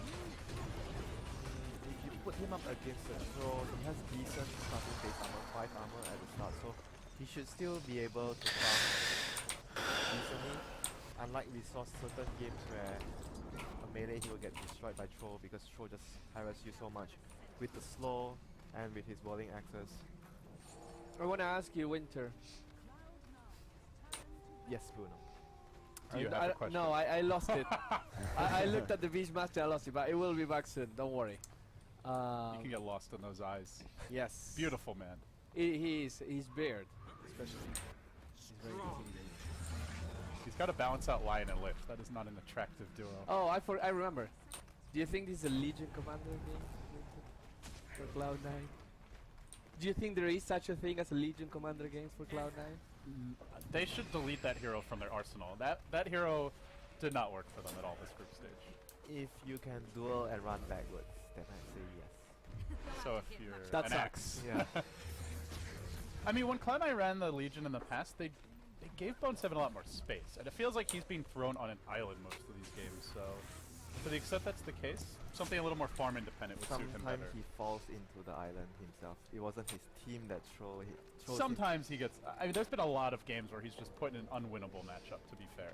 But every man But is I an would island. agree he's also had some bad. Yes, Bruno. Every man is an island, as the writer said. Which writer said? There's a Brother! No, every pirate. Well, I guess. Is that what they say in Malaysia? This cast is going off the deep end of the island. Every man is an island, not what? No man is an island. No, there's no man. No man is an island from Gen Dawn. You're correct. That would have been better. I would have told you. No, you're wrong. No. Can we start again? Can we redo the draft? So C9's gonna ban the Void here. That is here in the game, so I mean, we can do a redo. Good partner for your troll as a core that benefits a lot from the battle trance. Goes well with the Skyrath Mage.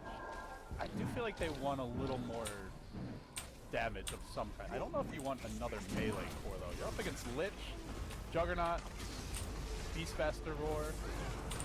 Maybe I feel it could still work. If you can work, if you can like have a lot of synergy with battle trance, it would be possible that a melee can still work. What is available? Slug is actually very good against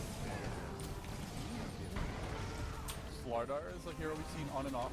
HGT generally haven't run neutral mid though. That's only been your safe lane at the meta center. So what are air heroes? We've seen Brewmaster a lot in the past. Wow. I speak for the trees.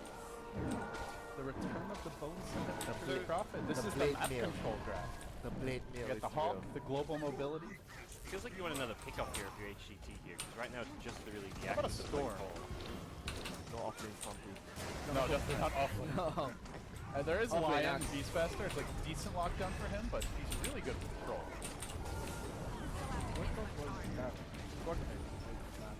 For HGT, they may just try to win the lane stage. Rubik, Scarith, Mage, very potent support duo.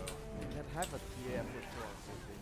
Yes, win all their lanes and hopefully snowball from there on. And a lot of physical damage to control after. Who's gonna build? It's not an easy game for TA though. Yeah, that's the ball slowing him down. Frost armor, Lich double slow, Lion Hex. Yeah, but he's like, he could do very well from the laning phase. And the other thing I think TA would be able to contribute is because Cloud9 have a very good real design and like having the trap always gives you the heads up when something along those lines of good, like early one is going on. How about an Ember Spirit? HGT? It is a classic HGT. Huh, that would actually be... Doesn't really use the battle. Yeah, but No, but there's a lot of disable. trends and there's, yeah. A lot of disable, and I'm not sure if he actually would have a compilate with this master since he has very low armor and while I can do a lot of damage, I think the ball would be annoying to you as well. Always like a stable mid, like a Viper or even a Razor, someone who can build tanky. Yeah, Razor is actually a decent idea, good against the Lion. Aren't you concerned about mobility? The fact that none of the HGT well, I still like the power. It's a little risky, but actually still be able to. Alright, Okay. this one we didn't even discuss. What a manly lineup. Yeah, this guy can really do some battle trends. Bristol back against this. Oh no, they're actually putting control against this one. This actually will carry him. I feel like they may even send Axe like safe lane against Nature's Prophet. But yeah, either of these heroes could do very well against Bristol Skyraft top or Skyraft X top. Yeah. Or Rubik X top. It looks like it might be another rough game for Bone 7. Do they even offensive trialing with the Rubik Skyrim? Or is that Maybe, but that's a bit risky because there's Prophet, so there's +1. There's always a +1 factor. I think Bone 7 is not going to be true. Do you think so? Or because the other possibility is that Nature Prophet goes down. There's not much push in like along the lines of the greediness is expected. Who knows, maybe they'll leave the Lich bottom. It used to be a thing. Used to be the go-to play. We shall see. We shall see. We shall see. And the other ones that shall see as well are the Dota Cinema Castle that are sitting there and ready to cast this game. It's going to be Cloud9 versus HGT, game 1 of the best of 3 casted by Sunspan and Cinder. Guys, take us away. Thank you, Bruno. We are going to be casting this pause as best we can. Cinder, how are you doing today? I'm good. We got some decent rest. So We did. apart from those kids that started making a lot of noise in the hallway, apart from that, it was good. Okay, so just to preface this, actually it's not even a preface. When you guys think about, okay, we're going to explain the story. So at 5 p.m., a bunch of kids started singing really loudly for about 10 to 15 minute period. And running. Which, by the way, how dare they while people are sleeping at 5 p.m. Yeah. Who do you think got mad, me or Cinderin? The answer is in fact Cinderin. He wanted to beat those children. Okay, not quite to that extent. Okay, okay. I was like, oh, it's so cute. It sounds so, like, such a big word when you say I got mad. Like I was literally getting up and started yelling at them. I was annoyed. I was certainly annoyed. That was a bit frustrating. But, well, apart from that, we're ready. We are reinvigorated and ready to cast this game. While we have this pause, we can actually talk over the hypothetical laning position possibilities for Cloud9. I think, actually for both teams, this is a pretty difficult laning setup to set, because there's nothing that's really obvious. The panel was talking about dual lane offlaning the axe, or even the players can ask permission, or if you see the game crashes instantly, the admin can click a pause button. He has like, let's say he just has a physical button that pauses the game. That would be like a big red button. Big F9 button that he just holds in his lap. It takes up his whole lap. Like the day 9 GG button. Do you know that one? Yeah, yeah. Oh, and that's so good. GG. I like that. We need that pause. Right, what do you think about? I've always thought about this because I come from a Counter-Strike. Actually, this has nothing to do with Counter-Strike now that I think about it, because it's more prevalent in Dota, if anything. With all the hotkeys, I would love to have, I think they have them, I just haven't really looked too into it, foot pedals as keys. For Dota? Yeah, because if you think about it, Dota's a game about efficiency, right? You're using all 5 fingers, you're not using your feet at all for anything. So if you're playing Beastmaster or Magnus, you can use the foot pedal to use the kick animation. No, that's useless. It's just an extra couple hotkeys. Or you could bind them to your toes. It'd be more like one for your left foot, one for your right foot. I don't see the problem with that. I think that should be allowed, technically. I mean, but why? It's not that it whether it should be allowed or not. It's why hasn't anything like that become popular at all? I simply don't think you need that many hotkeys. That's the thing, right? Most people have a mouse. Imagine in mouse poker with with your feet. Most people have anywhere between 2 and 4 hotkeys on their mouse, and then you have all the spell hotkeys on the keyboard. You have inventory on the keyboard, or partially keyboard, partially mouse. Like, what else do you need hotkeys for? Control group, your hero, your courier. If you want to do secondary control groups, like having only 2 of the units in there, or maybe 3 out of 4. Well, you can even look at it this way. So some people do quick cast, right? But sometimes they enable it in the middle of the game. Oh, so you can have a panel toggle on toggle. That's true. You could use it as a toggle. That's okay. And then what if the other one does horse emote every time? Man, that's just auto horse emote. I actually think so. If Arteezy gets this pedal idea, he's going to use the macro the command he has in his. It's not a macro. It's just a keybind. The keybind he has to check the runes, for example, which I think he popularized. You can have on right and left pedal. That's true. That's pretty good. But it's again, he already has it bound to key, and is it more? It's maybe like. Is that efficiency really worth it? Right. Yes. The answer is yes. Having that on the feet, you think is worth it? All right. Well, where do you know what he's bound it to? No idea. I mean, there's no way it's on his home. Like, how do I explain this? He would probably have to move his hand to get to that key. Yeah. Unless he just has no other binds. Else he would have to move his foot to get to that pedal. The foot is on the pedal. He still needs to move his foot. Yes, but you don't need to move the hand that's already on much more important keys. Efficiency. I'm surprised the Chinese haven't done it yet. This is a brilliant idea. I think in terms of overall game efficiency and how much effort they put into being as efficient as possible over the map, I don't think the Chinese players are actually being more efficient than the Western players. I think at least the ones that talk about it the most, Eternal Envy and Arteezy, I think are the efficiency brothers. Yeah. Although they're not really brothers. The Chinese teams, they're also really efficient, but I don't know if... Maybe it's just because we don't know them so well, because we don't read as many of their thoughts and their interviews and stuff like that, but like from the gameplay and how they approach the game, I don't feel like there is... If there is a gap, I think it's toward the West. There might be none, honestly. Starting to draw circles here. That's not really a circle. Wepis, tell us a story. Wepis, write a joke on the minimap. That is a joke. Actually, your minimap looks different than mine. Look at mine. It's all yeah, you have the what's that called? The triangle bug. Yeah. All right, what that is hero? So weird. Let's think of something else to talk about, aka another Seinfeld episode, also known as Nothing.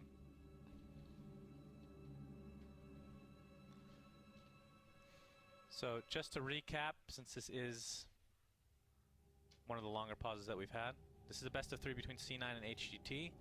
Game 1 was just underway. We had 5 or 6 pauses to the point where Fata has finally gotten to about the area of the fountain itself.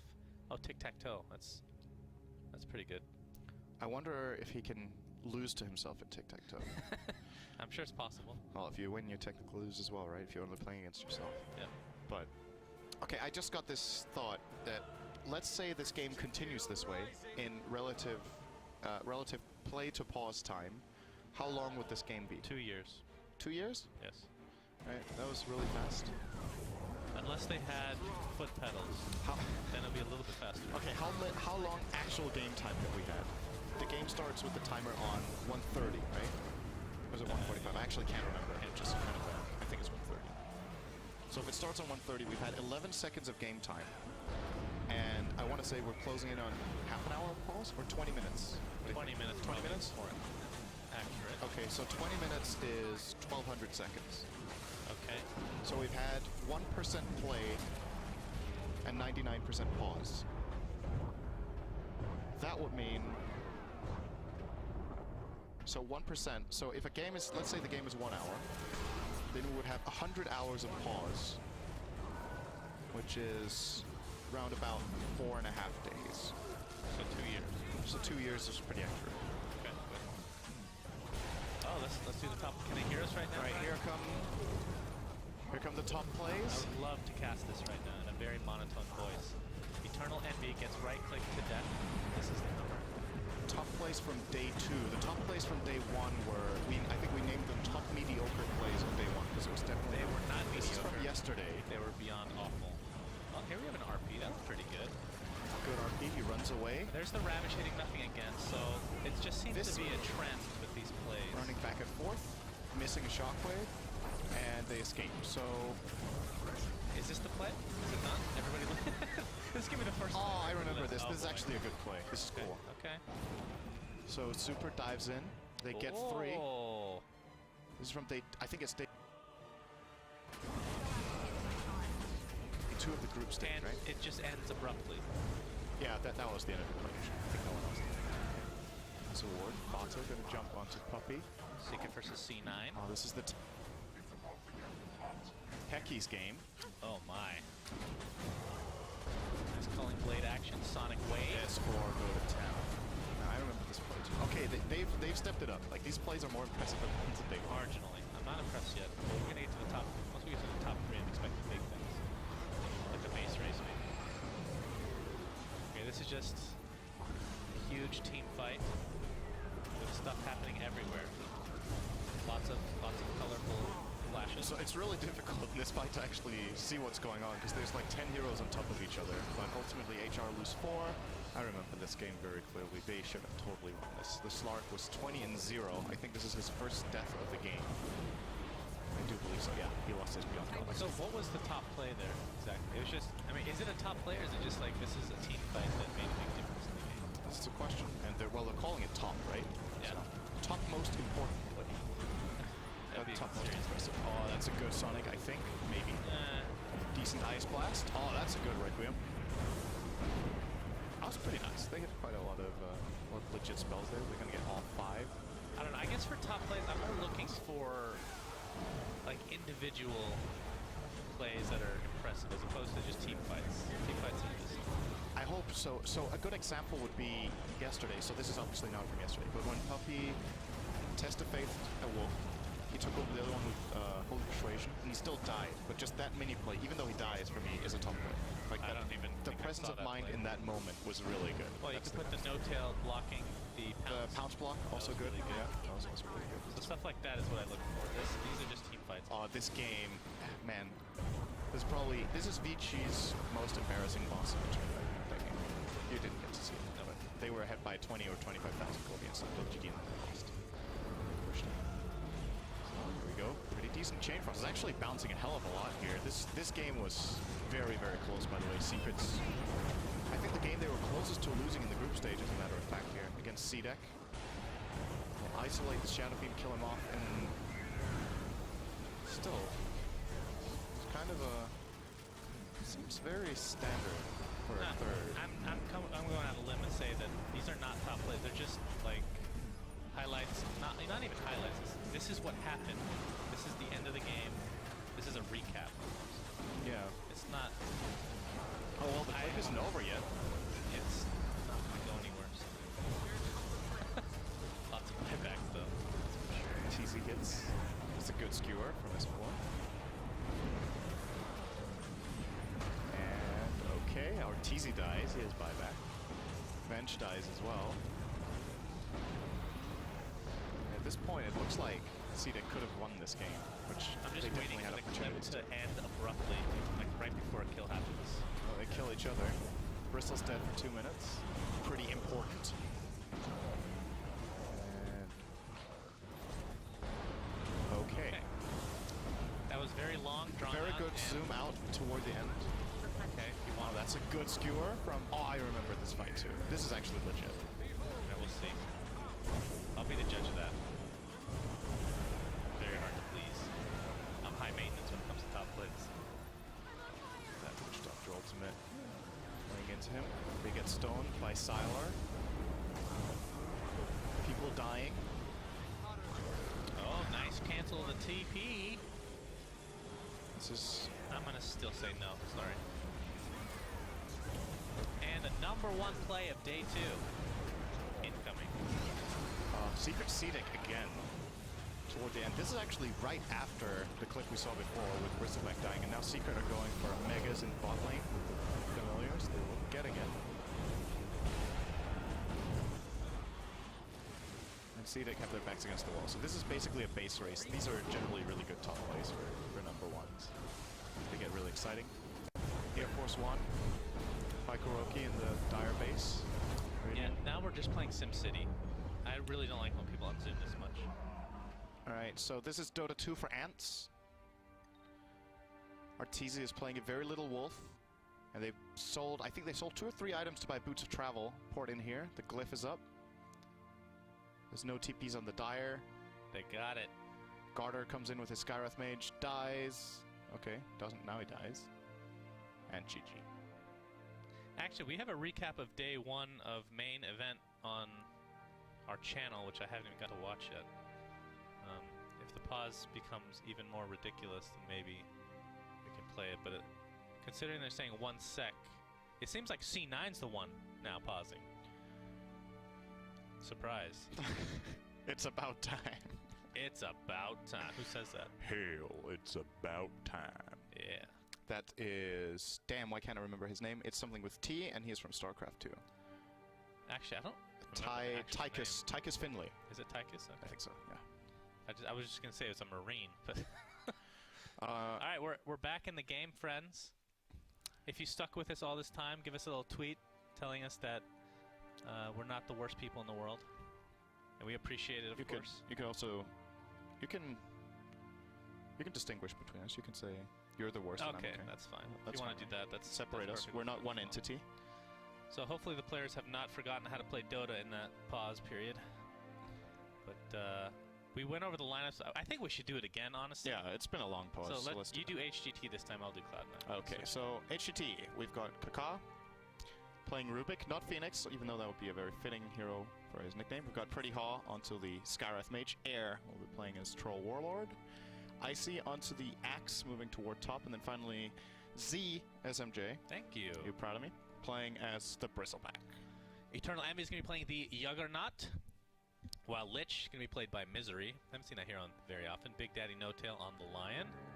Fata, the mid Beastmaster, and last but not least, Bone 7 on Nature's Prophet. I'm really hoping that Bone 7 does not feed this game. And I mean that in a good way, because, of course I mean that in a good way. What else would I mean that in? But he's been getting a bad rap. Not that he's played particularly great, but they've picked him, and again, we don't know exactly the story, right?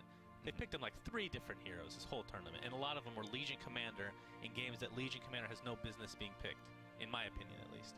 Nature's Prophet, have we seen him play Nature's Prophet? This I think he's played it once or twice. I want to say they lost with it the one game I saw. Okay.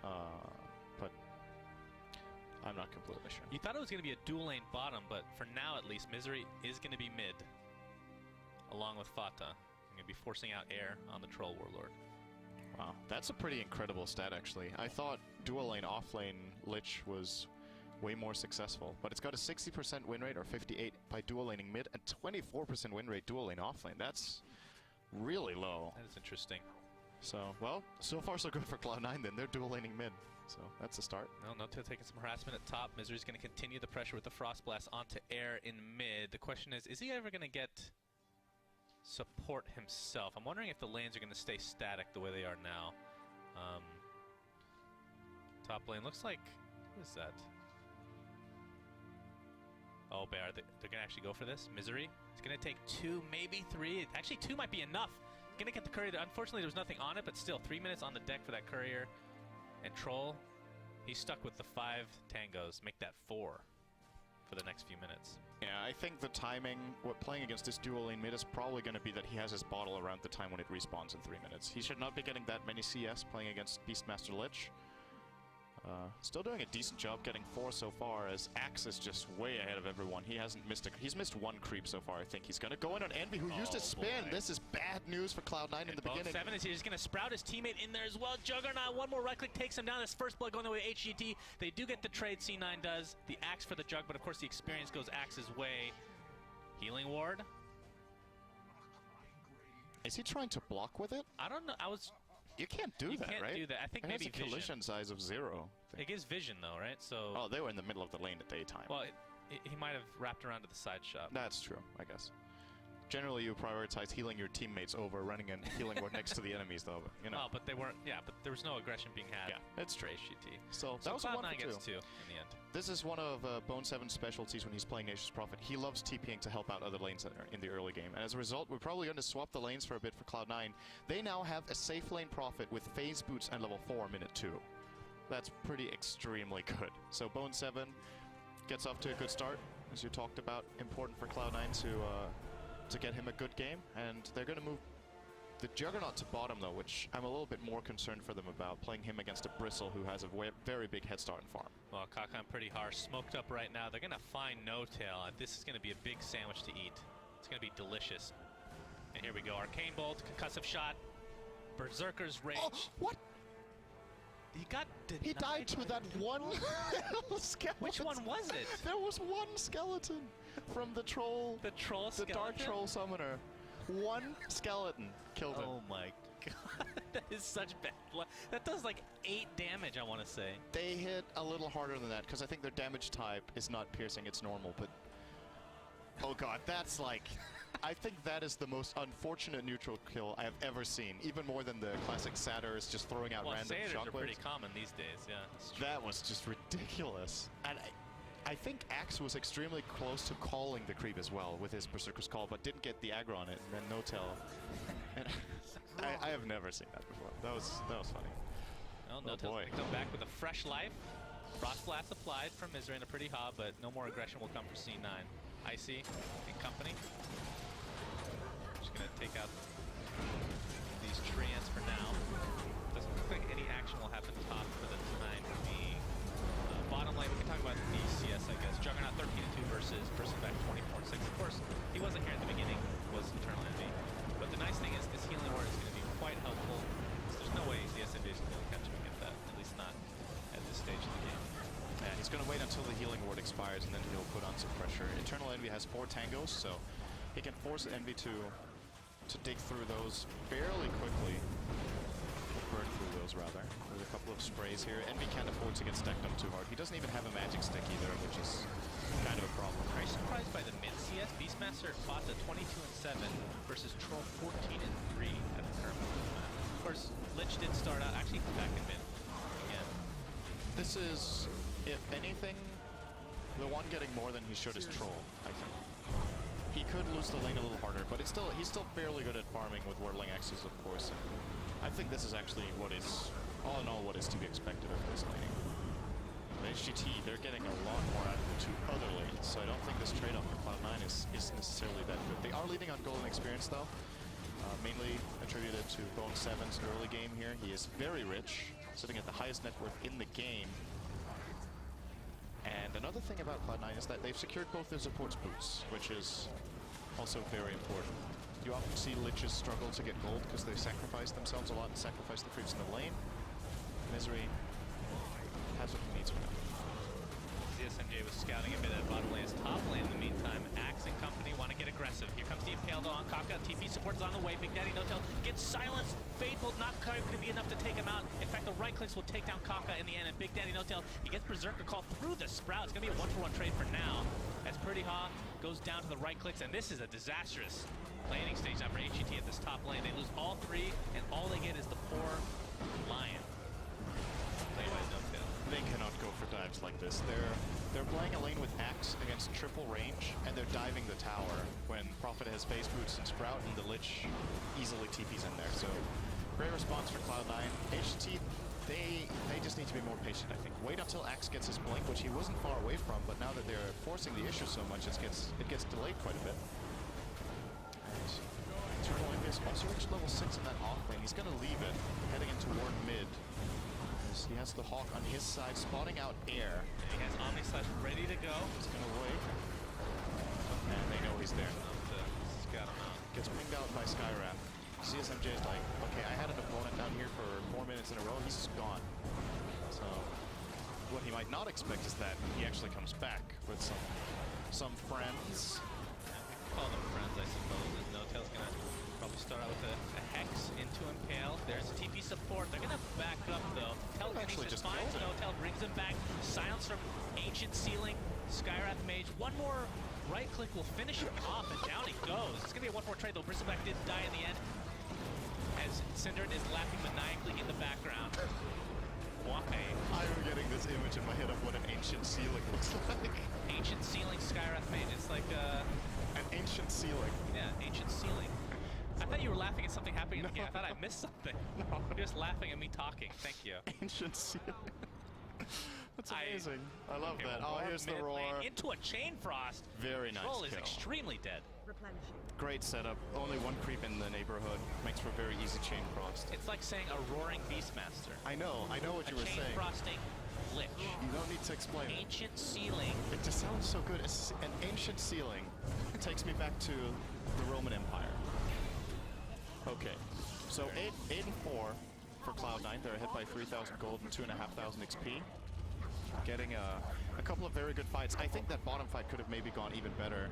Eternal Envy seemed to overestimate the tankability of Bristleback, who was level 7 at the time, had 4 in Quill Spray, only 1 in Bristleback, so he could have easily carved through him with an Omni Slash, but he saved it, he got another kill instead, and all in all, the outcome for Cloud9 still easily very favorable. I see about to pick up his Blink Dagger, and there it is. This would be a big surprise factor for his first initiation. The question is, does he want to show it? And this could be a really easy kill in No-Tail if No-Tail gets a little bit closer to the creeps. It's not going to happen yet. He's waiting for him to get a little bit further up. Oh boy. He's going to right into it. Of course, No-Tail does have a couple disables to work with in the Impale. Gets the Berserker's Call off, though. Icy does into a Battle Hunger. He gets sheeped right away. No-Tail on the run. He's going to live. And they know he has a Blink Dagger, even though he didn't use it. Yeah. No spins on that opener. Would that have mattered, though? One spin? I don't know. I think that might have been enough. I think it would take at least 2 spins. Almost been broad calling range. How much armor does Lion have right now? He has 5. And the spin deals 205, I believe. So, probably not, actually. Well, again, we'll just talk about it. Bone 7. Top of the net worth chart. Over 1,000 more than Axe has been getting whatever he wants in that top one, aside from the 1 death that we saw earlier. Actually, was it 2 deaths? He tried the first blood. He's died twice. That's right. But I would say he's been fairly successful in the top lane overall. What does Nature's Prophet get this game? Do you go Orchid right away? Do you go for a little bit of DPS or even farming capabilities, Desolator or Maelstrom, something to that effect? He seems to be very active. Yeah. He has a Midas, but... I think Bone 7's go-to build at this point is Orchid. He gets to hold your horses. Cinderin Fata gets initiated on by the amalgamation of HGT. A big Chain Frost comes down and Roar as well. The Chain Frost is going to continue to bounce, and Bone 7 is there. He's going to finish off with these, and Air falls in the end. That is 4 dead for HGT, and all C9 loses is Fata, who was the one that got initiated on to begin with. Yeah, and they killed Bristleback bottom at the same time with Lion and Juggernaut. That Chain Frost and Roar combination, perfect from Cloud9. They've shown up today. That was a beautiful play. See, that's the one that should be in top plays right there. That was incredibly It won't be. I can guarantee you. They only take late game team fights where you can't tell what's going on because you haven't been watching the game in its full extent. Alright, here goes the tower. Down it goes. And Bone 7 is level 11 at minute 11 on this Prophet now. 2,500 Pick this gold. man, Nature's Prophet, every game. Tell you what. It's certainly been working out very well in this one. With the early aggression top lane that they got to punish, this is where Prophet is very much at home. We're going to see his decision. I think the Orchid is not a bad choice when you get it this extremely early. It allows him to solo kill any support on the Radiant as long as he he finds a one-on-one. Alternatively, like you said, can go for a Maelstrom to ramp up his farm if he wants to take the carry route, which they might actually be thinking about since they have a single core Juggernaut else, and or physical damage core rather, as I'm hearing a call. No-till Berserker's calls there. Doesn't look like he's going to get much support other than Misery. It's going to be enough, though, surprisingly enough. But the thing I do like about Nature's Prophet in this specific game is that Bone7's being active. Personally, I can't stand watching just sitting in the jungle type pub style. Not to name names, which I'm not going to actually, but some players in the past have played a little bit more passively than I'd like to see. Not Bone7. Right. Yes. You said you didn't want to name names, then we just cleared that out. Okay, thank you. Welcome. Midas on Lich. Wow. Yes. Oh, Prophet's porting He is top. 6-0. That is He's insane. gonna maybe find an opening here on Icy, who blinks fast, can get sprouted. Gets sprouted, roared, but yeah, looks like C9 wants to back up the couple TP support. ZSMJ finds the goo onto Fata. Fata gets his own slow onto ZSMJ. Bone7, Sprout should be up relatively shortly if he really needs to use him. He's going to initiate on with the Berserker's Call of Ice. Somehow the Chain Frost is off cooldown this early. It's going to bounce quite a bit. Kaka taking a lot of damage along with ZSMJ. The bounces continue. One more right click's going to finish off Kaka, but they're not going to find it. Somehow, no casualties. That Chain Frost... Okay, we were talking about this pre-game. How Lich... a lot of times can be super underwhelming. It's because the consistency of Chain Frost is, well, it's not consistent at all. Yeah. This game has been ridiculous. He's been really good. He's 6-0-3. He has a Midas. We just said that. He has a Midas. We just said he was level 6 as well. Or not level 6, he had 6 kills. And a Midas. And his Chain Frost this game, we talked about it before the game, how it's been really inconsistent. His Chain Frost this game have been amazing. Wait, no, they've been consistent. They've been consistent. Yeah. They've been really good. Eternal Enemy picks up a Mask of Madness. You know, sometimes I can't tell if you're joking because this actually happens on a consistent basis as well. It's a normal thing, I guess. Can happen, yeah. Nature's Prophet. Yeah, it looks like he's going Maelstrom unless he wants to get a second hand of Midas, which won't work, so probably not going to be the case. What do you think of Maelstrom this game? Like, Orchid is good for ganking, Maelstrom a little bit better for pushing. Looks as if they want Roche. Yeah, I think Maelstrom is fine. Cloud9 are in a dominating position now where they can simply out-farm their opponents and look for a timing push, let's say... I didn't even realize he had a blink. But 15 or 20 minutes down the line. Yeah, he has... This was his first pickup after the Midas, together with the gloves. That was pretty obvious, but anyway. I think the Maelstrom is fine. Just if Cloud9 focus on farming and controlling the map, they're going to be doing just fine in this game. It's not...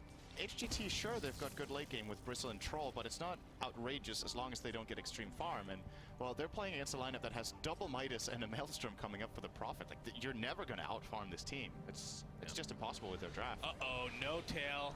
No life. A lot of burst damage. The Calling Blade finishes him off. But at the same time, a Necro level 2 was picked up by Fata on the Beastmaster. And Lich going for a Mechanism. Not going to be that far off considering how much farm he's getting. Might feel this coming. He does not have direct vision. I've seen a lot of Beastmasters not go for Blink first. They go straight Necro. This Rubik is super dead.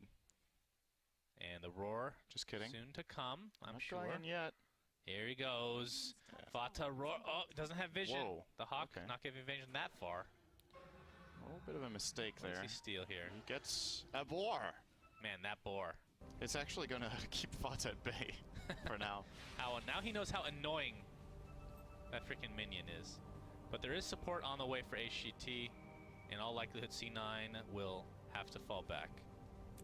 This is actually funny. Did you notice the boar he makes does not have the cosmetic of the enemy boar? That's normal for all those steals. So you can't, you actually can't get a Rubik steal of that looks the same as the opponent. It's impossible because you obviously can't have the that item. Yeah, they have... Cloud9 are in a really good position as stated by the stat. The best start to a game, at least as far as kills go, at this point in time for them. And if we talk about map control, they've only managed to take one tier 1, which I think they might have actually been able to grab a little bit more than that, but for now it's easily enough. And whenever they feel like it's the right time, they can go, because as mentioned before, they're not really under any sort of pressure in terms What's of timing. HGT's plan here? And they have some push from Troll, and I guess with Battle Trance to some degree, Bristleback as well. Not really much from everybody else, honestly, as far as right click is concerned. Their team fight isn't great. They have good initiation from Axe, good burst damage from Skywrath Mage, but their lineup just doesn't look like they're amazing at any one particular thing, if that makes sense. They're good at spinning. That's true. That's actually an extremely good point. Is No-Tail's going to take the silence for Pretty Ha. He's going to take most of the damage, and down he goes. Bone 7. From the trees he comes. And the Tier 1 tower, in all likelihood, will be next on the list. HGT will be trading that tower in Skywrath for their own Ancient stack, which is not really a trade, because they should have got that anyway.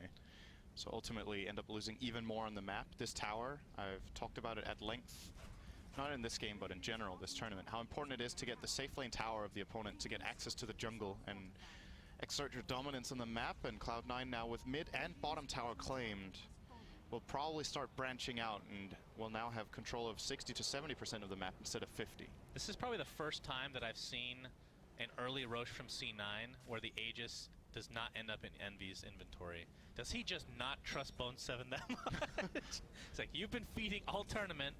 You will take this Aegis. I don't care if you're doing the top great farmer for of the now, game. but I know you're gonna fuck up. So here's an Aegis. Pretty much. Fortification pop for the Tier 1 top, but it's only going to delay the inevitable, as it will fall to the ground. I honestly think the reason they're putting it on Bone 7 is that he has the kill streak out of the two that got the Roche. So Envy is 0-1-4, and Bone 7 is 4-0-6. He has the highest net worth too, so should the enemy team kill him, the rubber band effect is going to hurt harder when they lose the profit. I think it's just a classic hashtag EE math efficiency to give that to Bone 7. You did not just say that. I did not. Okay, good. Whatever you heard was not what I said. ZSMJ finds himself in the river next to, or close to, an invisible Eternal Envy as his Tier 2 tower is taking a beating bottom. Oh They do have man, the he fortification is when in they use it. such a good position with the Invis rune. Oh boy. There's a sentry there spotting him out. Fortifications popped. Wow, Finger of Death and the Wrath of Nature is enough to take out just the Rubik. No-Tail will trade his life. He'll be fine with that, I suppose. As Envy apparently used Omni Slash. Is he going to be able to get this kill? It's going to take a couple more right clicks. Oh. Mask of Madness Close. will wear off. Yeah, he stopped the TP with that Omni Slash. ZSMJ was trying to port bottom to assist in that fight, and stopping the TP with Omni Slash, even though he didn't get the kill, probably worth it for the setup they got bottom and securing the tower. Oh my, the burst damage onto Fada. Ooh! Delicious amount of damage. Was that tower denied, by the way? Yes, by Okay. Axe. That's what I figured. And they helped get a kill. So 14-8. C9 still has the kill advantage. Not that that really matters at all, but in case you were wondering. But I'm still just blown away by Bone 7 right now. His net worth 2K above everybody else. Of course, it is a Nature's Prophet, so has the capabilities of farming quite well. On top of the Midas that he obviously picked up quite a while ago. It's good to see a little bit of a breakout performance for somebody that, honestly, he's been super consistent before this tournament, so it's not like he's been a question mark in the past. It's just the last couple weeks have been shaky, is the best way to put it, I think. And it's very easy to get on a bad streak. If you have hard games, you're getting criticized. I don't know how much they care about the community, what they say, but maybe also the team itself has been telling him, Bone 7, you need to get it together. You haven't been performing well enough. If you're on a bad streak and you get put in hard games, that's a dangerous combo. But in this game, he's, like you said, doing extremely well on the Prophet. In addition to that, the Lich has picked up the mech plus 1,000 gold with his Midas. Necrobook 3 has been finished for a while for Fata. The Blink on notes that they have everything they need. I think the least farmed hero on the Dire relative to what he should be is actually Eternal Envy, which is very rare. Yeah. That he's the one. He's not trailing the others. He's still, I think, third highest on his team. He's right behind Fata, which is also rare, to be honest. But overall in the game, he's still looking good. He has all he needs, man. He has the movement speed and attack speed buffs from Mask of Madness and Yasha. They're 4-man smoke right now, looking for a kill. Gonna try to transition into a push in all likelihood, because I don't think... Oh, actually, Roche might be up in a couple minutes. Actually, we won't know for a couple minutes. And the Hawk, this is the power of the Hawk. And Fata, among other players in this tournament, I've been really impressed with the Hawk usage in general, as it's gonna be a double smoke. See if they end up colliding. Sprout being used for a little bit of vision. They're just gonna take the Ancients, as the smoke does dissipate Replenishing. And HGT in the opposing jungle. Pretty sure Cloud9 has a decent idea about this right now. Yeah, they know what's going on. It's pretty obvious at this point for both teams where the other team is. Even though you're in smoke, you can just tell from the map movements and the general pressure being applied. Cloud9 know the enemy team is inside their jungle, so they're just not gonna go there. They'll just... Oh, okay, never mind. Now they do. Now the smoke has worn off, and they're gonna send out the Scout Hawk from Beastmaster to clear the way.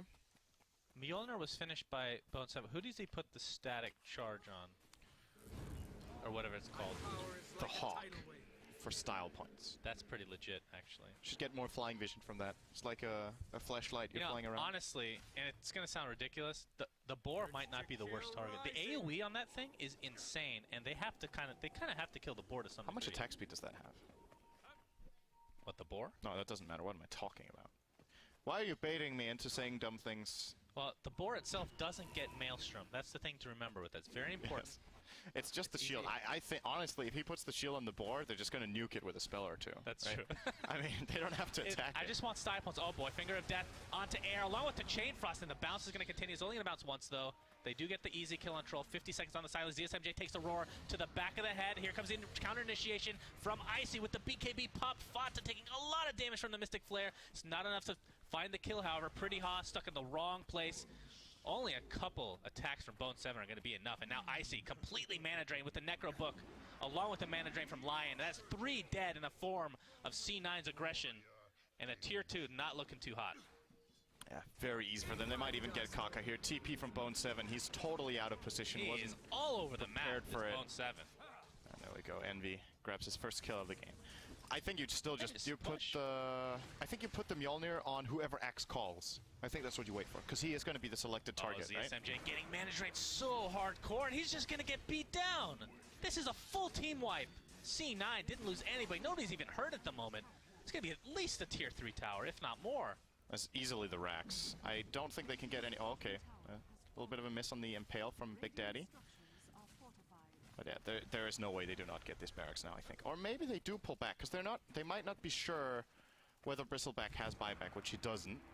And they will go back. The risk here, risk-reward ratio, probably not worth it. They can just wait a bit, gather some more farm, maybe get the next Aegis, and then siege again. They know Roche is up soon.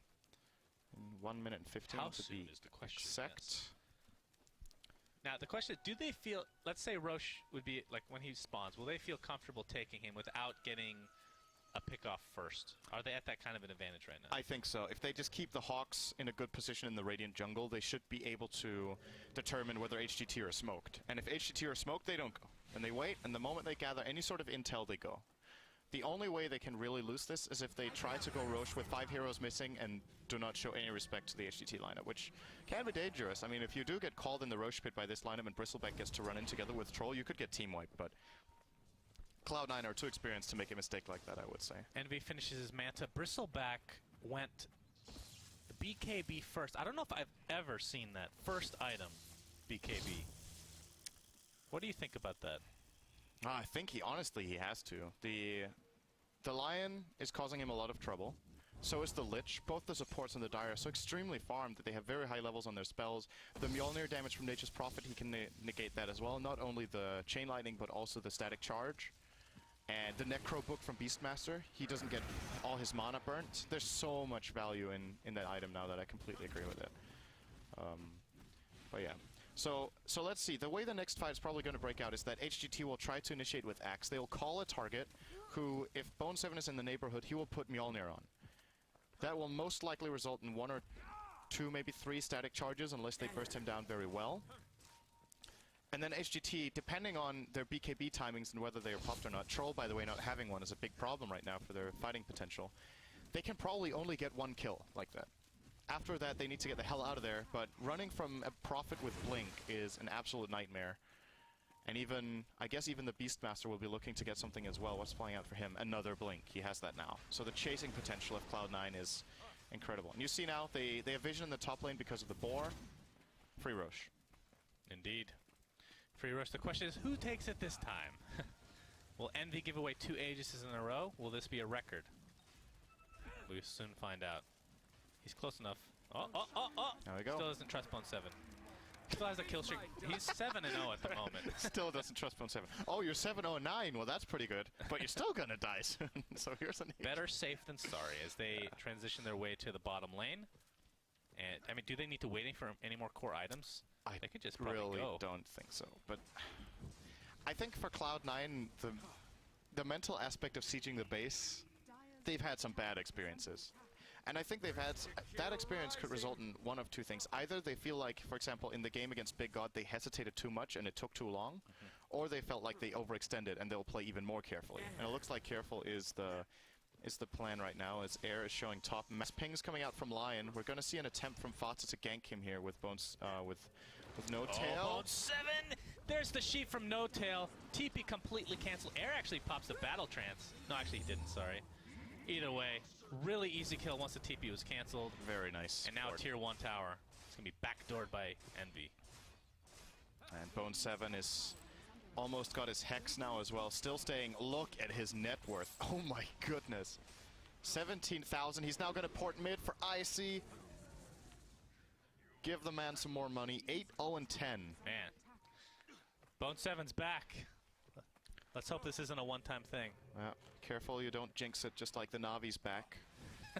That did not work too well for them. Oh man, it's too soon, man. It's too soon. I'm sorry. Wow, he even finished his Scythe of Vice. Yeah, I didn't mention that a moment ago. That is beautiful. He just finished it, by the way, in case you were wondering. Tier 2 tower, going to be taken out without any defense from HGT. Even the Tier 2 top might go down as well. Just free money. They have no response at all. They're so extremely far behind. This is a 20k game at minute 28. We've seen comebacks before, so I'm not going to count them out just yet. But if anybody can do it, it's Cloud9. Yeah, it's not HGT, right? If anyone can do it, it's Cloud9. Well, this is going to add insult to injury, though. There is a gem now, so counter warding will commence. But looking at the map, there's not that many wards to There's one ward get rid here. of, honestly. He doesn't have the gem yet. He only bought it. It's flying out, so at least for now, HGT have a little bit of intel at their ancients. They're just so extremely far behind.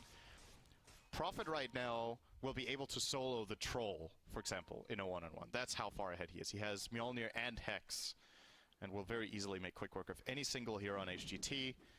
The Bristleback, if he pre-pops BKB, could fight him. But he can't kill him. He can just port out, right? So all of the pressure on HGT is on Axe. And I think anything lower than a 2- or 3-man call is not going to cut it. If they get a single kill, it doesn't matter. C9 are easily going to overpower them 4 and 5 with key cooldowns used.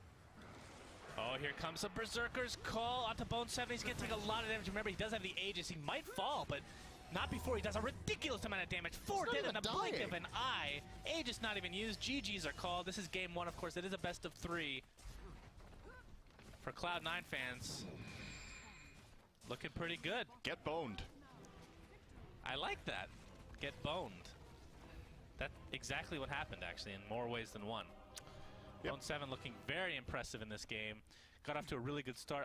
We've mentioned this a couple times, the fact that he played Nature's Prophet and ganked a lot at the beginning means he doesn't necessarily have to win his lane 1v1, right? No. So it puts a lot of pressure off him. He can go to a different lane, help his teammates out, get the number advantage, and it just snowballed him. Yeah. And he was the top farmer in this game by a ridiculous margin. Really, really standout performance by him. I want to say just overall Cloud9 this game, both... I think the two most important factors were Bone 7's early kills and the synergy between Beastmaster and Lich. Beastmaster I like and Lich. Beastmaster. Their Chain Frost Royal combinations were spot on. And it's pretty convincing to see Cloud9 take a win like this when I feel like Big Daddy, for example, played a solid game, nothing standout, nothing incredible. Same for Eternal Envy. They played decently. But the three others, when they play this well, they can beat HGT in 30 minutes. So Was Wisp banned? Do you remember? I think so, yeah. Okay. Because I was wondering if maybe they're trying to stay away from that a bit because it hasn't worked out that well for them. Maybe it's because No-Tail hasn't been on the team for that long and is used to playing in a different fashion, but I'm not sure. But either way, C9 looks really good in this game. Game 2 is going to be coming up soon. Let's go to the panel and see exactly what they think.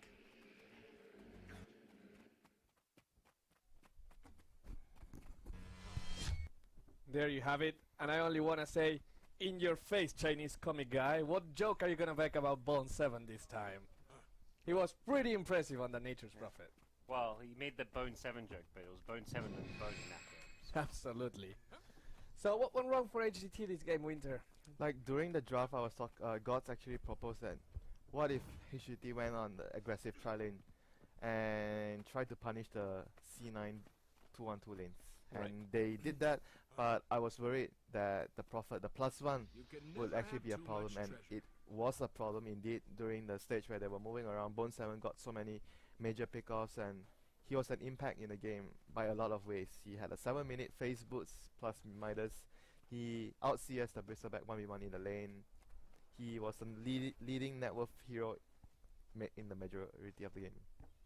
And that means that Cloud9 is advancing to top 6 once again. I mean, at least they can say this team is at least as good as the one at TA4.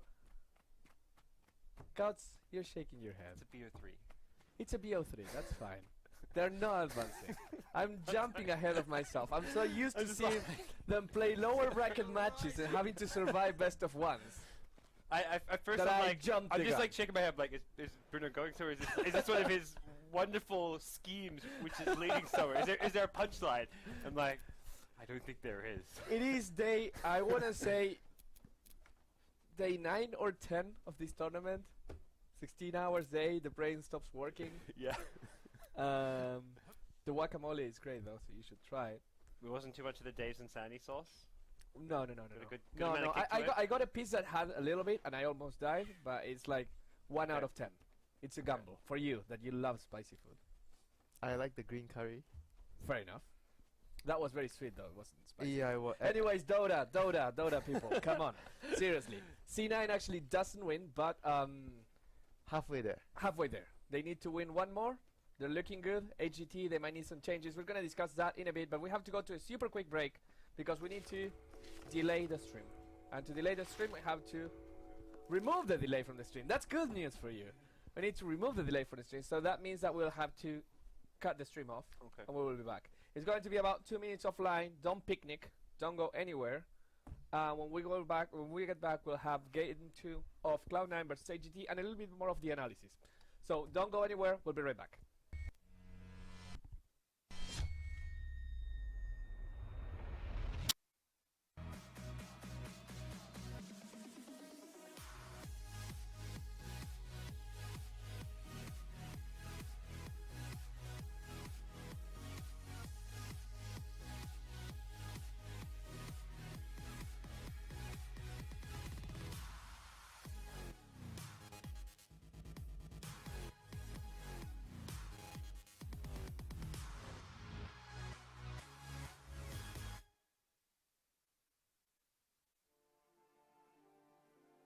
At eBettle, we have made it simple for you to join in on the action.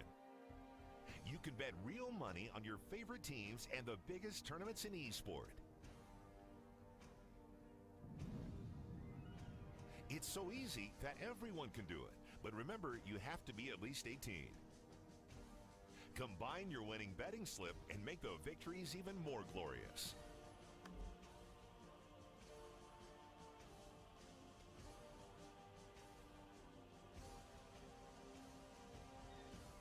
Join us on the front row and experience a greater world of esports betting. Trust your knowledge and bet now. Go to ebettle.com. The game begins with you.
Nice.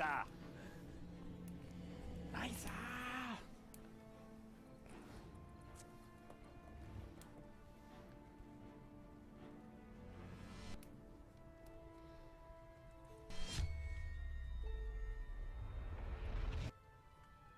Well, I'm gonna let you intro, but I have to say, I feel really bad for Brian. He can't get through a single unmute without one of us having to be the smartass who just has a cheeky little beep boop, or something. Yeah, and on top Brian, I appreciate you, even though I'm also an offender. You got a Reddit love thread. Brian, I have not done that. I'm a nice guy. Yeah, but see, you're always a nice guy, so when you're... he takes you for granted now. No, he doesn't. How does he show his appreciation? Aha! That's a way of showing appreciation. Right. Indirectly. I ain't sitting down. Okay, Kanye. I'm gonna let you continue. Okay, Kanye. Welcome back to the Dota 2 Asian Championship coverage powered by the Score Esports, where we make sounds when the intro starts, and before the game starts, we talk about Toby's sister, whether he has one or not. I don't know. Oh, that's what I missed. Yes, that's what you were I walk missing. into the room and they're all giggling like schoolgirls. I'm like, man, this must have been good. Yes. For the record, we do not know if Toby has a sister, but we were wondering. We're going to go into game 2 of HGT versus Cloud9. Cloud9 took game 1. Brian, stop facepalming, please. There's a drop. Let's go to the Our drop. Quick, producer's let's gonna die. Save Drop. the show, No, please, please, go. to the drop. No, Save us. No! What More are you doing? advertisements. Get your hack set today. We have the draft. Excellent. We're safe now.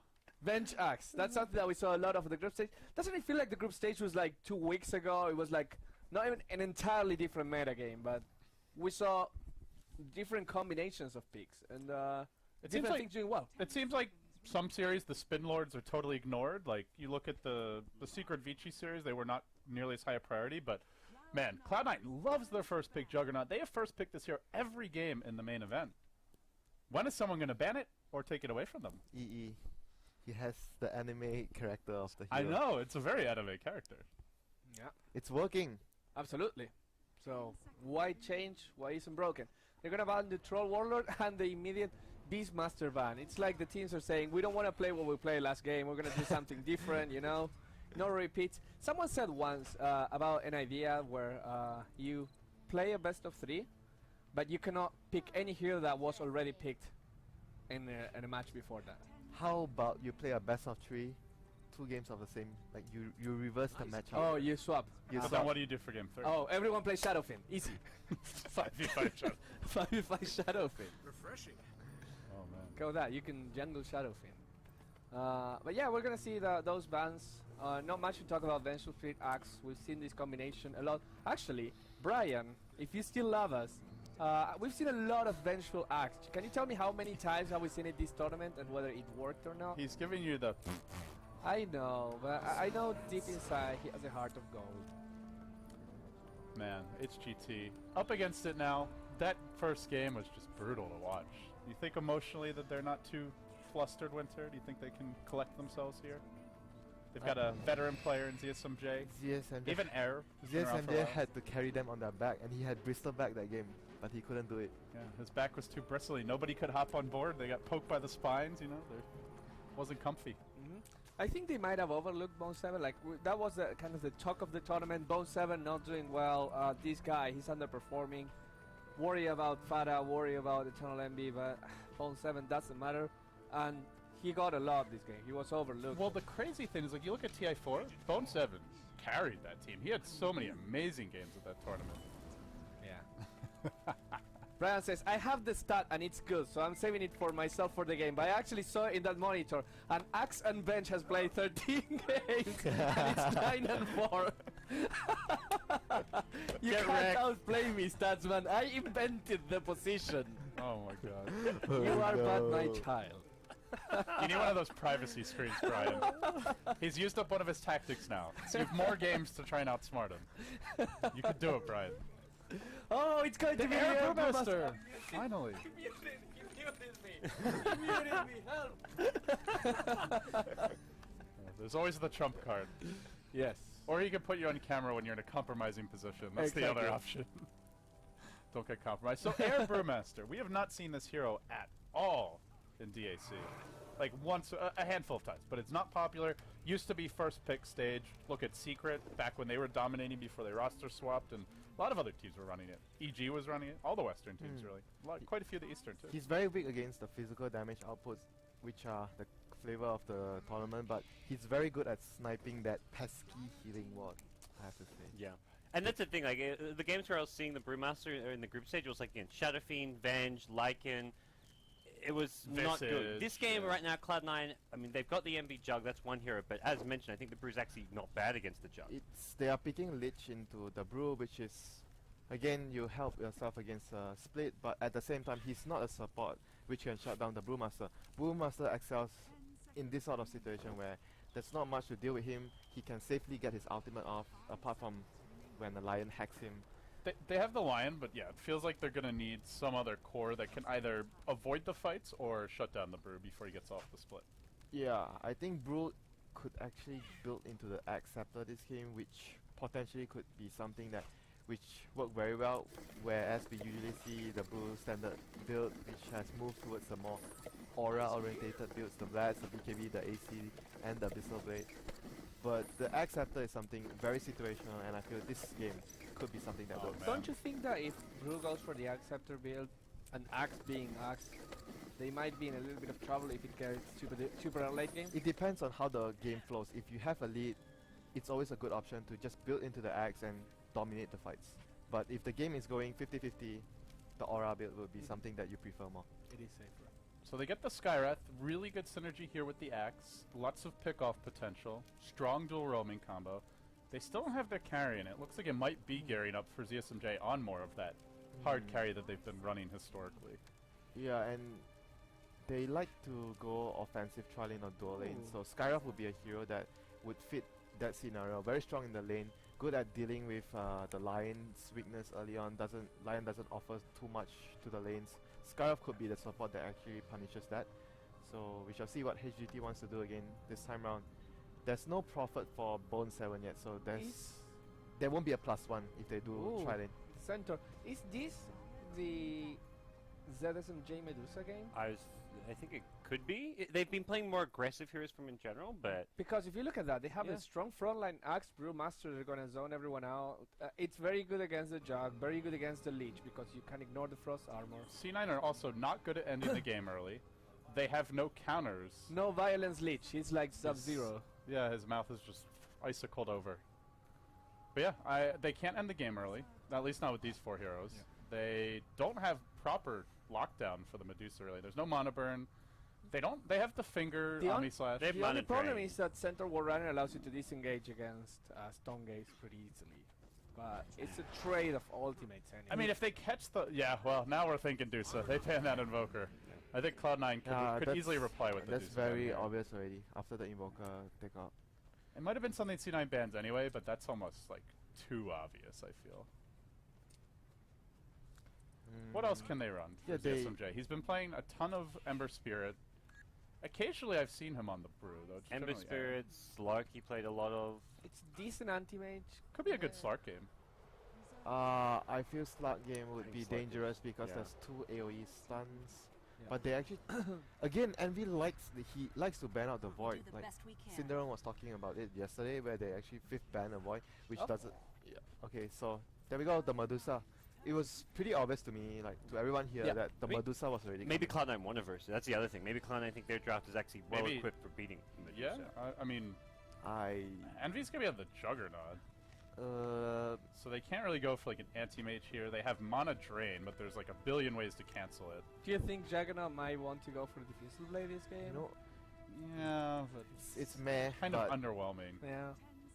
But at the same time, you talk about maybe they want to give away the Medusa, but at the same time, why would you want to give Medusa when you know it's a Chinese team? They are very good at defending high ground and stuff. Way to profile, Winter. Jesus, dude. So no, racist. it's ZSMJ's Medusa. Yes, his infamous Medusa, actually. His infamous. Iconic. Yes. Generally when we see teams give it away, either they can end the game early, they can starve the Medusa through pure map control, or they pick heroes that counter it hard, like extremely good mana. I'm actually thinking a repeat of one of the games where they gave away Medusa and they go for Lycan, but did not end the game. That was a bad game for them. So Yeah. how do they? I mean, how do they look to lane this then? It's just. And you gotta imagine most likely it's a Fata hero last though. Yeah, Envy's been the jug every game. It's not going to be a puck.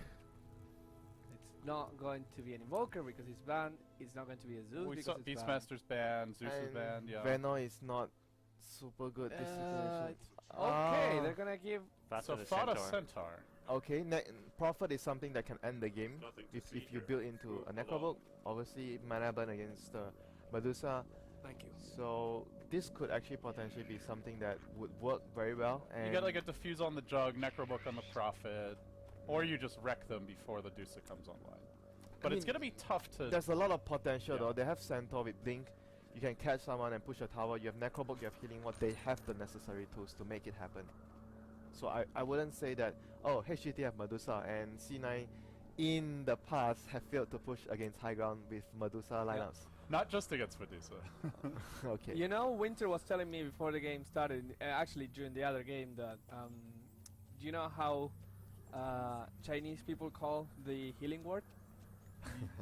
Tell me, Bruno. Tell me. No, Winter, please tell. First in Chinese and then... Chinese is Nai Bang. It's called milk bar. If you translate it directly, which doesn't... It's a milk bar. So it's like a... For them, milk... Get a tasty treat? For them, refueling station? Yeah, for them, milking is like healing. Instead of healing you, I give you the milk. It's like, give me the milk, Omni-Knight. That's how they say it. Nice. Alright, well, let's see if the milk bar is going to pay off here for Cloud9. Yeah. Anyways, we're going to go to our commentators right now. It's going to be Sansfan and Synderen taking us to Game 2 of the second round of the lower bracket of the D2AC. It's Cloud9 versus HGT. Guys, take it away. Thank you, Bruno. Welcome back, guys. C9 versus HGT Game 2. And I want to go to the lineups before we have any more interruptions, because I know a pause is coming very soon. So top lane for C9. That's right, Weapus, I got you. Big Daddy No Tail's going to be playing the Lion. Misery on the Lich again. So that's two of the same, actually. Bone 7, that's the third common pick. Nature's Prophet. EE, Juggernaut, that's number 4. And Fata, the only difference, playing the best hero in the game, Centaur. Instead of the Beastmaster, because it got banned. Yes. So, for HGT, let's have a look at the top. We've got Kaka onto Venge instead of his Rubik of the last game. Skywrath Mage by Pretty Haw once again. Brewmaster, Air, his most outstanding hero in the TI4 qualifiers for HGT, or around that era rather, where HGT disappointed, I want to say, by not qualifying. A lot of people had high hopes for them. Axe once again by Icy, and then I guess there's a lot of old school Dota 1 fans that will be very happy to see ZSMJ on his legendary Medusa. Yep, so C9, I guess I should say HGT. HGT has pretty good mid-game and then extremely good late-game with the Medusa. C9 is just dump it all in your face mid-game. I mean, they have a little bit of late-game, but not near. I think Medusa can out-carry a lot of them just by herself. Fata is going to be in the mid lane on the Centaur Warner. I am super excited about this, Cinder, and I can't begin to explain my excitement for the hero that has been underpicked, to say the least, and he's getting harassed big time. They know how big of a threat he is. Yeah. Or how fairly weak he is, right? It depends how you look at it. Yeah, I agree. I think Centaur hasn't been picked enough, and it's interesting to see HGT picking Dusa into Centaur. As you mentioned that when we talked about it before the game, that Stampede is obviously a great counter, and they did choose to go for it anyway, knowing that they can disengage the Stone Gaze fairly easily. Harassment going on to ZSMJ from Misery. He's already out of mana completely on ZSMJ, so the question is, can he survive the onslaught of a Frost Blast into Hoof Stomp into Double Edge? They do have the Ancient Seal soon for Skywrath Mage once he levels up, so they could prevent the combo from Centaur himself, or they could just go for Skywrath, since Medusa literally can do nothing in that case without her ultimate. Should be interesting to see though, as we're going to see Icy start out in the jungle on the Axe, and guess he just abandoned bottom lane completely, which not a big surprise considering we've been seeing that a lot in the Juggernaut lane. It's actually interesting though that we've seen a lot of abandons in the lane against Juggernaut when he only goes one level in Blade Fury. Isn't that interesting? Yeah, especially because I think Axe could actually do something down here. But all in all, how much he would deny relative to how much he gets in the jungle, I still think this is a pretty good choice from HGT to put the X jungle. It's something I've been asking for multiple times during the tournament. I've only seen it once, and that team actually didn't get too much out of it though, so not the best case in point, as he got crippled a little bit. But in this game it seems like he will get a free jungle to start off, and Axe is a hero who can get in the dire jungle with the right luck and the right timing. Did he get the bounty rune in the start? No, they gave it to Medusa. So I think level 6, minute 5 to 5.5 is definitely possible without bounty rune. With bounty rune you can get it sub 5. And he's off to a good start. He's level 3, minute 2.5. Should be able to take the other Ogre camp here as well, getting a little bit lucky with the spawns. One of the camps that Axe likes to face the most, as they don't hit that hard, but still give pretty good amounts of gold and experience. Misery gonna trade some right clicks with Kaka, but back to the mid lane Centaur. He should have his Tranquils in his inventory at this point, I believe. Is that what he brought on the courier? Oh, he actually brought a bottle. Okay, interesting. So gonna be going for the bottle, and the reason I like Centaur a lot is in the mid lane, especially when you have like a lot of flexibility with your lineup and they're not exactly sure how to match up. Even against a Medusa, he's not gonna get killed in all likelihood. We're gonna see a stun top lane, but no more. Nobody else is gonna pursue. But just getting levels on that hero is more important than anything else. The Blink Dagger is very nice, and you're going to need it at some point. It doesn't have to be a quick one. And the reason for that is because Stampede can be your initiation. And they have other heroes that can initiate as well. Lion can open, Lich can open, Prophet even can open to an extent. Yep. So he although the synergy with Sprout maybe not the greatest. Yeah, that's true. Still want to say this early game laning phase is favoring HGT. They're winning the mid lane even though they tried to help out Fata a little bit with the Lich in the beginning. ZSMJ sitting on 20 CS to the 8 of Centaur, getting destroyed because of this dual lane of HGT. Top lane, Brewmaster's out farming the Prophet. And of course in the bottom lane, Juggernaut with complete free farm. But Axe got quite a bit out of the jungle. He got level 3.5. He's now heading down to bottom, which I'm not sure I actually agree with here. I think he could have just stayed in the woods, but might feel like he needs to defend the tower as, oh, now I definitely agree with it. Seeing the lane down there, how many creeps there are, is the kind of lane you want to show up for. This is a wet dream for Axe, no doubt about it. Only one level of Blade Fury, as we talked about, so not going to have the best opportunity to get the kill onto Axe. He's just going to leech some XP at the very least. Still doing a good job at diving here. He's going to lose 3 range creep, siege creep, 4 melee creeps of experience down there at the tier 1 as he can't come close unless backup is on the way. Scareth going to intimidate them a little bit with 2 illusions here, but they're going to scout No-Tail, who's going to instantly hex the first one. Maybe thought it was real when he saw it. And, well, this tower's still gone. Well, Icy's getting pretty good levels. He's going to be level 4 very shortly, but this tier 1 tower will not be saved. And EE's going to attempt to take the right click for himself. The tower kill for himself, I should say. He has 1,400 gold. Are we going to see? I mean, are we going to see Midas on Jug? You think? Mask of Madness first. Do you ever go Midas on Jug? I feel like I haven't seen it. It's not that valuable because of how much farming speed he actually gets out of. Oh boy, that's the first blood I see. And inside is the Juggernaut. Doesn't even have to spin. And guess who set it all up? Omni. Bone 7. Bone 7 on the Prophet. Get Bone, son. As Fata, unfortunately, is going to die in the Centaur. I'm going to be a little bit biased for Centaur. That's the only hero I'm going to be biased for, I promise. You never really cheer for a team. You just cheer for the team that has Centaur. Yeah. So you cheer for the hero. Yeah. Oh, this is pretty hard. A lot of trouble. 1 or 2 more attacks should do it. Misery might need a third. Oh, one more. He's going to get it. Gets credit for that kill. Icy shows up bottom again already. Getting harassed and burned a bit as he's trying to hold his tier 2. So as you guys could see, Centaur has an amazing win rate. I think that was from mid lane, I think it said. What was it? Like 20% or something. Excellent. I think it was less than 20. Oh, ZSMJ. Uh-oh. Misery trying to do a nice block. Stump's not going to connect, though, at all. And they're just going to have to let him go. That's not a good miss. But Fatsa didn't have boots, so he actually had to try for it there. He was never going to really catch up. He still will get the tier 2 tower at that is 6 really fast. minutes. Lots of gold influx. Eternal Envy can make his decision now. So the reason I think you usually get, here we go, Mask of Madness over Midas on Jug. When you think of what Magnus or what Midas does, it increases your farming rate and your experience gain, of course, but Mask of Madness, I think, has a higher efficiency, like, over time, and also it contributes way more to fights, right? You get the lifesteal, you get way more attack speed than you do with the Midas for the same price. So The only downside is that you obviously can't Midas the big creep to get fast to level 11 or 16, but all in all, I think you'll still get it around the same time just because of how fast you can jungle with the Mask of Madness and Jugger. I think it's going to be super important this game for No-Tail to get a blink as soon as possible on the line, because if you're looking at their counters to Brood, they don't really have anything. I mean, maybe an Orchid could be picked up. This might be the Orchid game for Bone 7. I would agree with that. But if not, the instant Sheep initiation with that Blink Dagger and Hex onto No-Tail might be needed.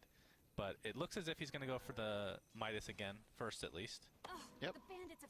As long as they're controlling the laning stage and finding farm, which to some extent they are. I want to say the only hero who has the farm he set out to get is probably the Juggernaut. I think they were hoping for Bone 7 to have a little bit more, but didn't have an easy lane. And the Centaur's just really far behind. Still overall a 2k gold lead for Cloud9. The experience dead even. And that, I want to say, bodes well for HGT's mid game. So you talked about how strong Medusa is late game, and that's no surprise to anyone, but the thing is, he has a lot of bodyguards this game. Sometimes you see Medusa played with like a Tide, right? So then if you go on Medusa, there's the counterplay. In this game, there's Swap, there's Call, there's Brew Split. It's just so many things that can set up the fight and stall it so that Medusa stays alive. Tornado from the Brew Split.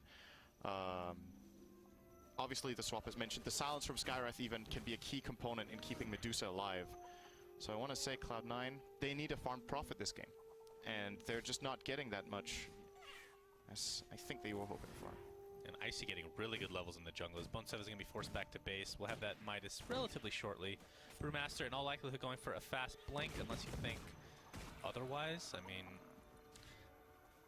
he won't get BKB until an Orchid or something to that effect comes out, or a Blink Dagger on No-Tail like we talked about. Again, Brew's a hero we just haven't seen a whole lot lately, and it transitioned from getting Ags every single time after Blink to getting BKB after Blink and not going Ags whatsoever, going for the battle build as we like to call it, with like a Vlad's or AC or anything with an aura. What do you think the best choice for him this game is? I like the BKB a lot. I think Air is also one of the players. So Air has a couple of strengths on Brew. He is extremely good at the mic. Oh, okay, pretty hard. Silence onto Eternal Envy. More like pretty dead, am I right? Madness. Omni Slash is up. Doesn't want to use it though. And Bone 7 TP's in. Watches Eternal Envy just slash him down. Easy kill. So easy kill. That's a good announcer. But easy kill. Well, okay, so for Brew, Air on the Brewmaster is extremely good at the micro. So he's one of the few Brewmaster players. I mean, there are a lot of good Brewmaster players, don't get me wrong, but he's probably my absolute standout player as far as the microing the Brew Split. So he is the player that will probably get the absolute most out of getting an Aghanim Scepter. But for this game, we've also seen him build BKBs in the past. The ability to blink in, start the fight without splitting immediately, and having that invulnerability or magic immunity period where he can set up the fight. It's going to be very nice to maybe blink Clap Lion with BKB on, keep chasing him down, splitting up the fight first, and then using Primal Split, since there's no one on Cloud9 that can kill him, right? There's no BKB piercing stun, so the moment he jumps with a BKB on, he has free reign. If they Omni Slash him, he'll just split, and then Omni Slash is wasted, which is a huge deal. Yeah. So I would love to see BKB blink. Well, No-Tail did prioritize farm, or C9 prioritized farm for No-Tail, I should say, and he gets the Blink Dagger ridiculously fast. Same time as Axe, in fact, who gets Omni Slash. He's going to pop Berserker's Call, but it's not going to be enough as No-Tail showing off that newly picked up Blink Dagger to full effect as a healing ward. It's going to help take out these creeps. This tier 2 tower was killed at what minute exactly? Minute 6. Really? I thought it was before that, actually. I thought it was a little I think 6:19 or something. This is the... I would like to know if Brian can check this. I think this is the fastest line blink of the tournament, honestly. I wouldn't be surprised. It was sub 10, right? That's it was absurd. Yeah, it was around the 10. I don't know if it was sub 10 for sure. It's extremely fast. Blink Daggers galore. So Axe was next. Now Brewmaster as Misery is just going to get blown up. Okay. That must have felt good. That's the showing off of Blink Dagger there as well. I really like seeing Venge maxing stun. I think a lot of the time players go autopilot and just go for the same skill build all the time, where lately Wave of Terror has taken over, and then you see so many times one level of stun, max terror, max aura, which in a lot of physical damage lineups makes a lot of sense, but in this game I think the high level stun has a lot of merit for just bursting down targets as Eternal Envy's trying to get away. Oh god, he's so fast! He is ridiculously fast with the Stampede. That's the first cast of the game. No-Tail's going to force everybody back, and Wrath of Nature tickles both ZSMJ and Air as they walk away. I'm going to check, see if Roche has been attempted. Or just wait for the rune, I suppose. Another 5 seconds to fill that bad boy bottle up. Fata, this, again, how much farm does he have right now? 34. No free to the 69 of Dusa. Well, I meant like gold. Oh, okay. I He want has to see when his 1,500 blink net worth. dagger's going to come up. All right, not net worth. 1,500 gold in the bank. So blink is, I think, I'm assuming that's what they're 16. waiting for, is the blink on him. Could to be able to get a little bit more aggressive. As we have a double smoke, they're going to collide very shortly. Icy runs into Eternal Envy, gets a nice burst call, but a big chain frost along with the frost. Wow, actually the finger did almost nothing. As the brew split is there, it's going to dissipate a lot of the damage. It's a 1-for-1 at the current point in time. As Misery, he buys a Midas right before he drops to death. And C9 does not come out on top of that. It's a 2-for-1 overall. They did get the axe, though. The finger blew him up. I'm not sure. I meant the chain frost did. Oh, I see. Yeah. Okay. Yeah, the chain frost bounced like once or twice. And even if it bounces more, it's going to bounce a lot between the Brewmaster splits. I just came off. Good Omni. Cool No, down. not enough. The creeps tank it up for us. Fada gets silenced, and he's going to get blown up. Look at the burst damage overall with the Ancient Seal. I'm sorry, the Ancient Sealing Skywrath Mage. He has a very ancient ceiling. So he has level 4 Ancient Seal and level 4 Magic Missile Avenge. I think a lot of teams will underestimate right now because they're not. This is not something you play against that often. The support duo can be picked quite a few times, but Ancient Seal level 4 and Magic Missile deals about the same damage as Finger of Death. I'm not even kidding. Or Laguna Blade. It's 45% increase on a 325 damage nuke. That is about 500 in total. So that's pretty sick. And her Magic Missiles are Laguna spammable. Blades. And it stuns. Yeah. Good A stuff. stunning Laguna Blade. Yep. How far we've come. Bone 7. Oh, he's going for the courier. He's not going to get it, though. Don't think there's anything that cancels the TP. Nobody else is in range. It was worth the attempt. A little bit too late on the TP. Was hoping for a TP swap, but Bone 7 gets out quickly. Only loses the TP scroll. So this game, HGT, I think, they're behind on gold on XP, but I still think their game plan is reaching a point that they were looking for. Being behind by 3,000 at this point against the Radiant lineup, I think is perfectly fine. They're against double Midas and a Lich, so you will be losing the laning stage on economy most likely. But their lineup doesn't need as much gold as the Radiance does to flourish, and in addition to that, the distribution of gold I think is just better. The Centaur still crippled Fata. In a mid lane, not having Blink at minute 15 is generally not that good of a sign, but he's had a hard lane. Uh-oh. We have a smoke now by HGT. The question is, who are they going to run into? It's not going to be fought at the bottom lane, so he might be able to get his Blink Dagger very soon. Mask of Madness popped. And Eternal Envy is going to get out of dodge. So smoke not successful. They might try to get this tier 1. As look how deep Fata is. I mean, they know where they are for the most part since they're all by the tier 1. He's just going to continue. He only needs 100 more gold for that Blink Dagger, and that's probably when they start fighting. We haven't seen the same impact from Bone 7 this game, other than the first, I guess, when they got that tier 2 tower, so you were saying a 6-minute mark. He's just been farming, and you were saying at the beginning of the game that you'd think that's what he should do. Yeah. In the super early game, if they would have got a couple more kills, he could have taken a different route. But he needs to go into the farming build since this one is probably going to go late, and they didn't have enough aggressive potential with how the laning stage went to really take the fight to HGT. So he's going to need to become a physical core for the team, since I don't think the Juggernaut is going to cut it in the mid-late game, especially not with Centaur being shut down fairly well in lane. But it's also just not as good of a Prophet game as last time. If you noticed in the draft, Cloud9 used a lot of time on their last pick on thinking about should we get Prophet or not. I think they were juggling 1 or 2 alternative picks and did end up getting the Prophet with less confidence than the last game, I would say. As Bone 7, he's going to die. He will get swapped in his TP.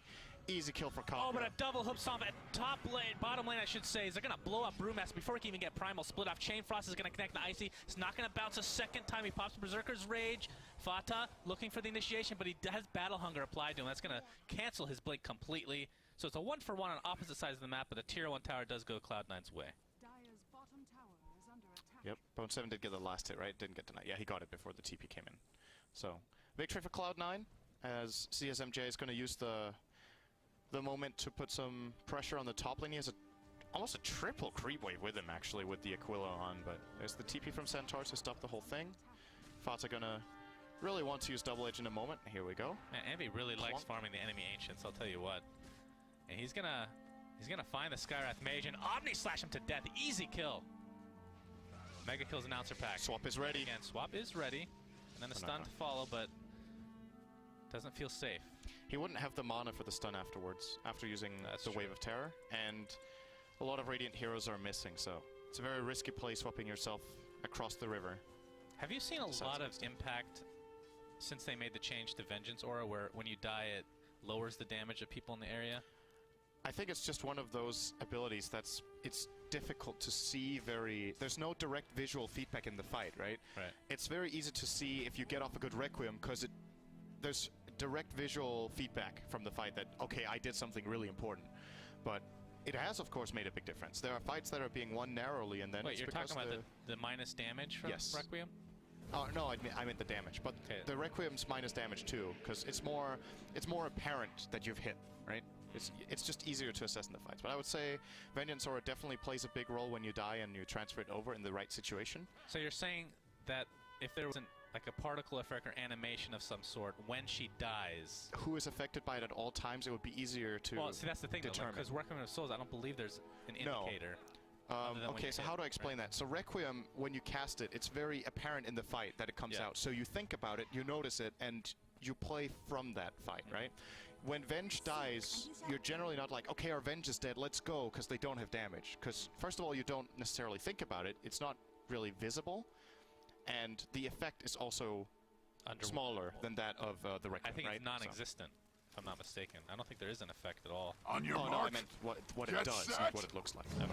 But yeah, if you put a visual on that, that's something that you would be... talking about this, and she hasn't even leveled it, by the way. Yeah, she doesn't have it. So bottom lane. Not relevant yet. No tail. He's smoked up at the moment. There is backup for HGT. He's going to pop Stone Gaze. All right. That's an ultimate down. C9 knows this. That's 90 seconds with no ulti for the Medusa. Perhaps they fight with that in mind.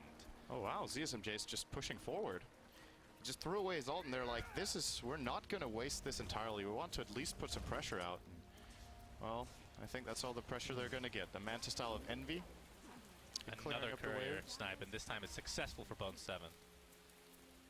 Unfortunately, nothing on the courier that time, but still quite annoying.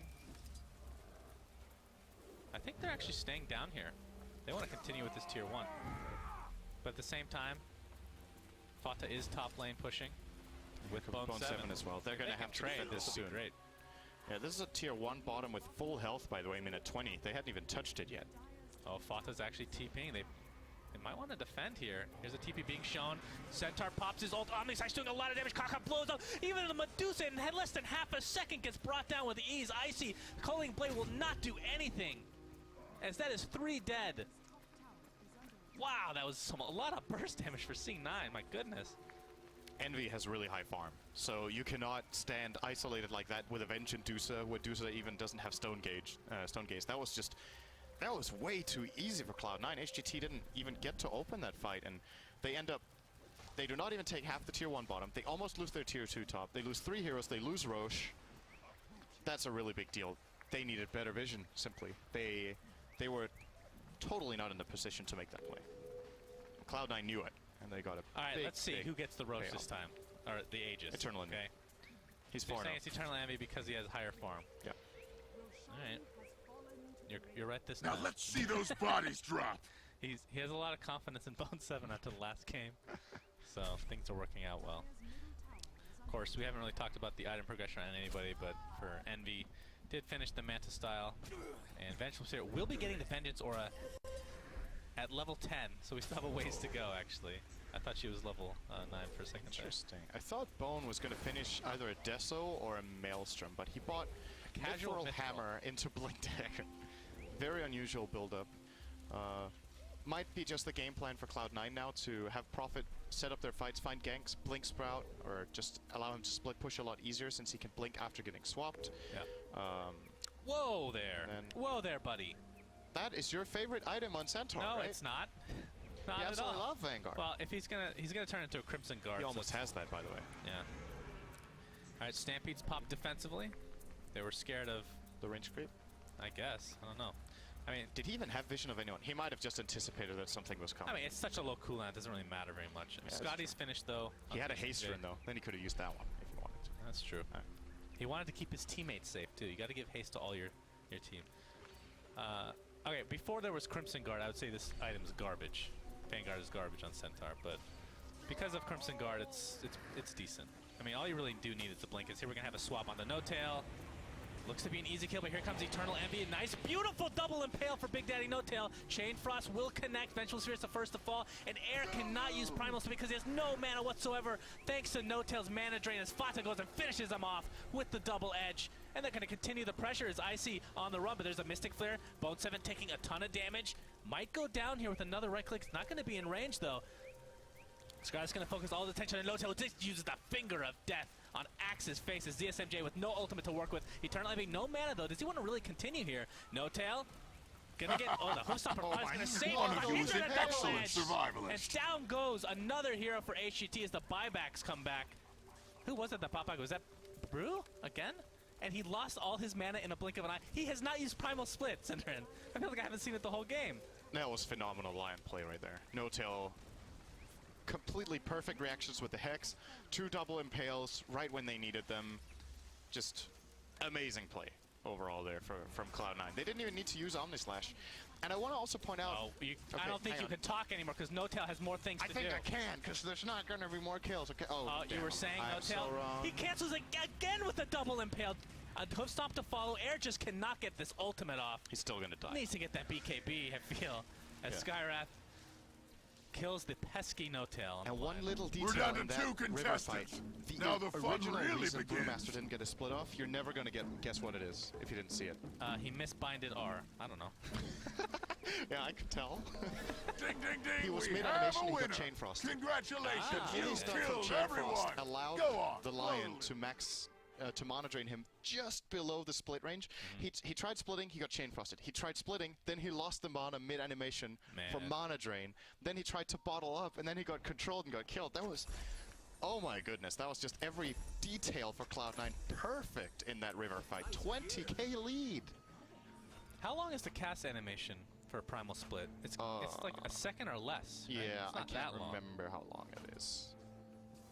But yeah, with a, oh my god, okay. Well, Misery, he's going balls deep with this Dagon. Level 2 at the moment. No-Tail goes for the more traditional Force Staff. As we're looking at the Midas purchase rates. That's a good point. That Misery always gets Midas. Yeah, Envy rarely gets Midas. Which is interesting for him. I feel like he's kind of an innovator to some degree, and that's the reason why I like to give him a hard time at the same time. I mean, he has a very interesting personality, and a lot of people do give him a hard time in general, and not that he's perfect in any way, but he is extremely dedicated, I have to say, and he tries new things. You can always respect that out of a player. The Dagon is level... it was level 2, right? Yeah. So, Lich can pretty much solo the... can he actually solo anyone? He can solo the Skyrath. Stampede, hoof stop, double edge to follow. Axe, insta-gibbed. Tier 2 down, push continues. Double damage on Juggernaut, as Weppus is pointing out. Love you, Weppus. Diffusal Blade as well, I didn't even mention that. That's going to be... We talk about how it's kind of under... Oh god, Omni Slash is there. Look how much mana is drained from ZSMJ, who gets swapped at the last second. I think the double edge still went off as Mystic Flare is going to be used to take out the Aegis. Second split of the game. Yeah, Primal Split used. We'll see how much effect it's going to have. Blade Fury for Eternal Envy wants to get back to safety. As Misery still has Chain Frost to work with. It can kite a little bit longer, just make them waste this Primal Split. Here comes the initiation from Fada again. Double hoof stomp, double edge, as 2 deaths just like that. ZSMJ does have full mana with the Mana Shield applied. Air, he's almost useless at this point. Already used the Primal Split. ZSMJ pops Stone Gaze, but not going to find any stone targets. As Icy, did he actually respawn? Is that how long this has been going, or did he buy back? He respawned. Alright, he's a low level. Impale's going to miss. Good blink out for Icy. This is going to be maybe even a Rax. A lot of spells have been used. Another double hoof stop for Fada. Into double edge. Into the Chain Frost. My goodness.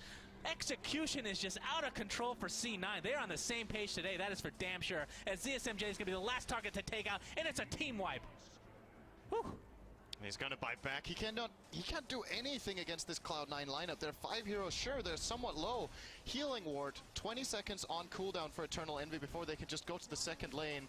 Skyrath is going to try to make a move here. But man, they just lost so much right there. Swap.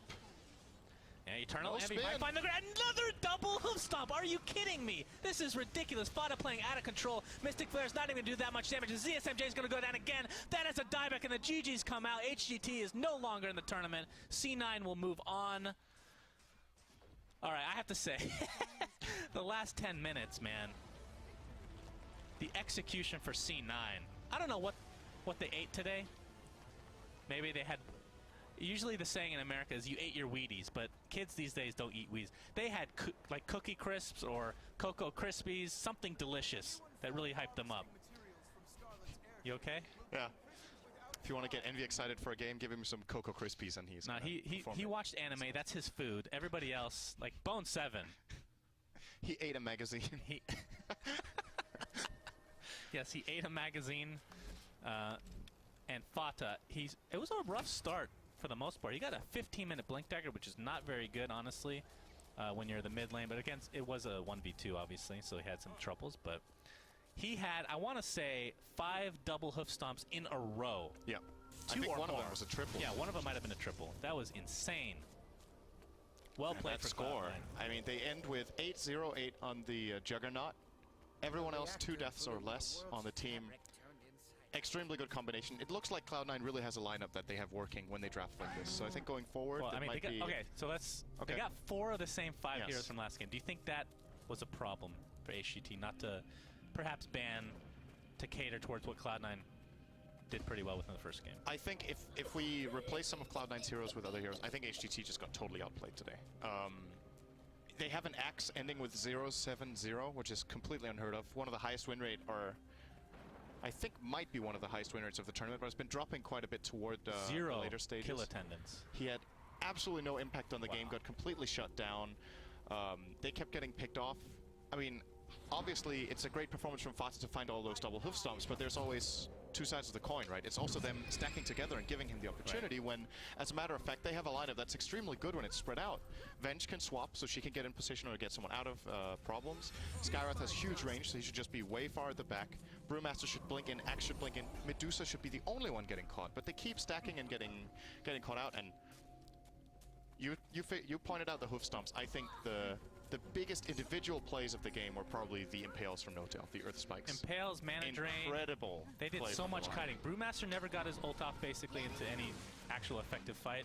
And Medusa's ult was, well, it was already countered before they even picked Medusa because of the Centaur ult. So with that, Cloud9 goes on, and I want to see what the panel has to say. As it was just switched, let's go back to the panel.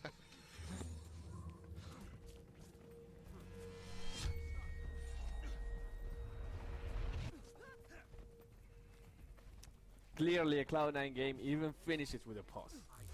Now I can say it. Do you allow me to say it, Gods? Cloud9 actually advances to the next. Yes, my blessing. Top 6 after the way this tournament went for them. They barely made it into the upper bracket, then they get resoundingly knocked down by Big God, and all of a sudden, 3 games later, guaranteed top 6. To be fair, they were still favorites coming to the game against HGT. HGT surprised Navi in a best of 1, but best of 1s everything can happen. Now Cloud9 looked much stronger based on everyone in the team being very well connected, very on spot. And I want to highlight this game. Big Daddy No-Tail with those Impales. How important was that? Oh my god, what a player. I mean, I felt like at that point they pretty much had the game anyway, but it was just a showcase of good positioning, great decision making. Not just the Impales, he'd like impale, they would mana drain the Brewmaster, and then the Brewmaster would try to split, but he didn't have mana for it. Then they keep on chasing, they kill him. He buys back, he TP's in. Big Daddy like insta-hexes him. He had like the hex, like he had his cursor waiting over where the TP was coming. Hexes him as soon as the TP lands, then impales him, mana drains him again. Brewmaster can't even get off the split. The Turtle Heavy starts hitting creeps right in front of him, man.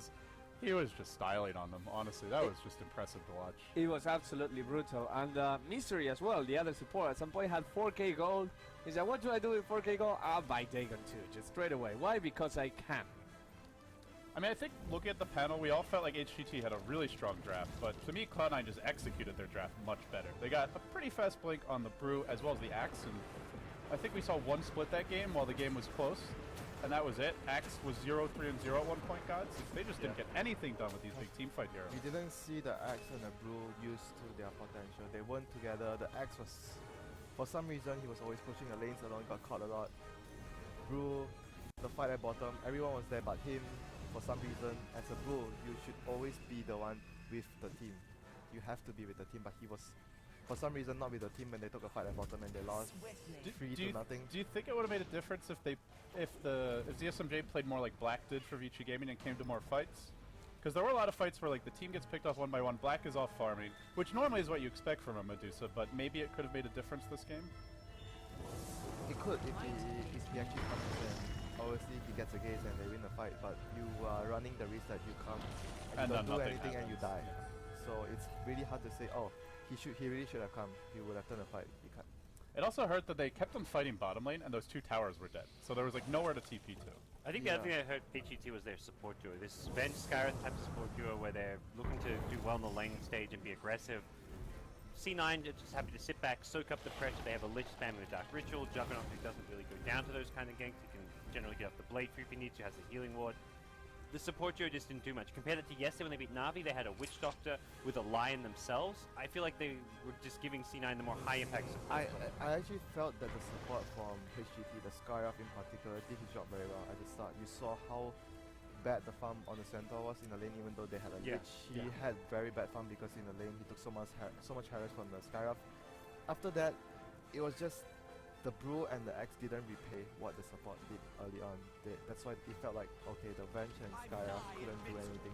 We didn't see like a single blink call into Mystic Flare, I think, that entire game. The team play was just not there for them. It was like they turned the teamwork button off that game. And well, bad time to turn it off. Yeah, still they're going to get a respectable 7th, 8th place, something that coming from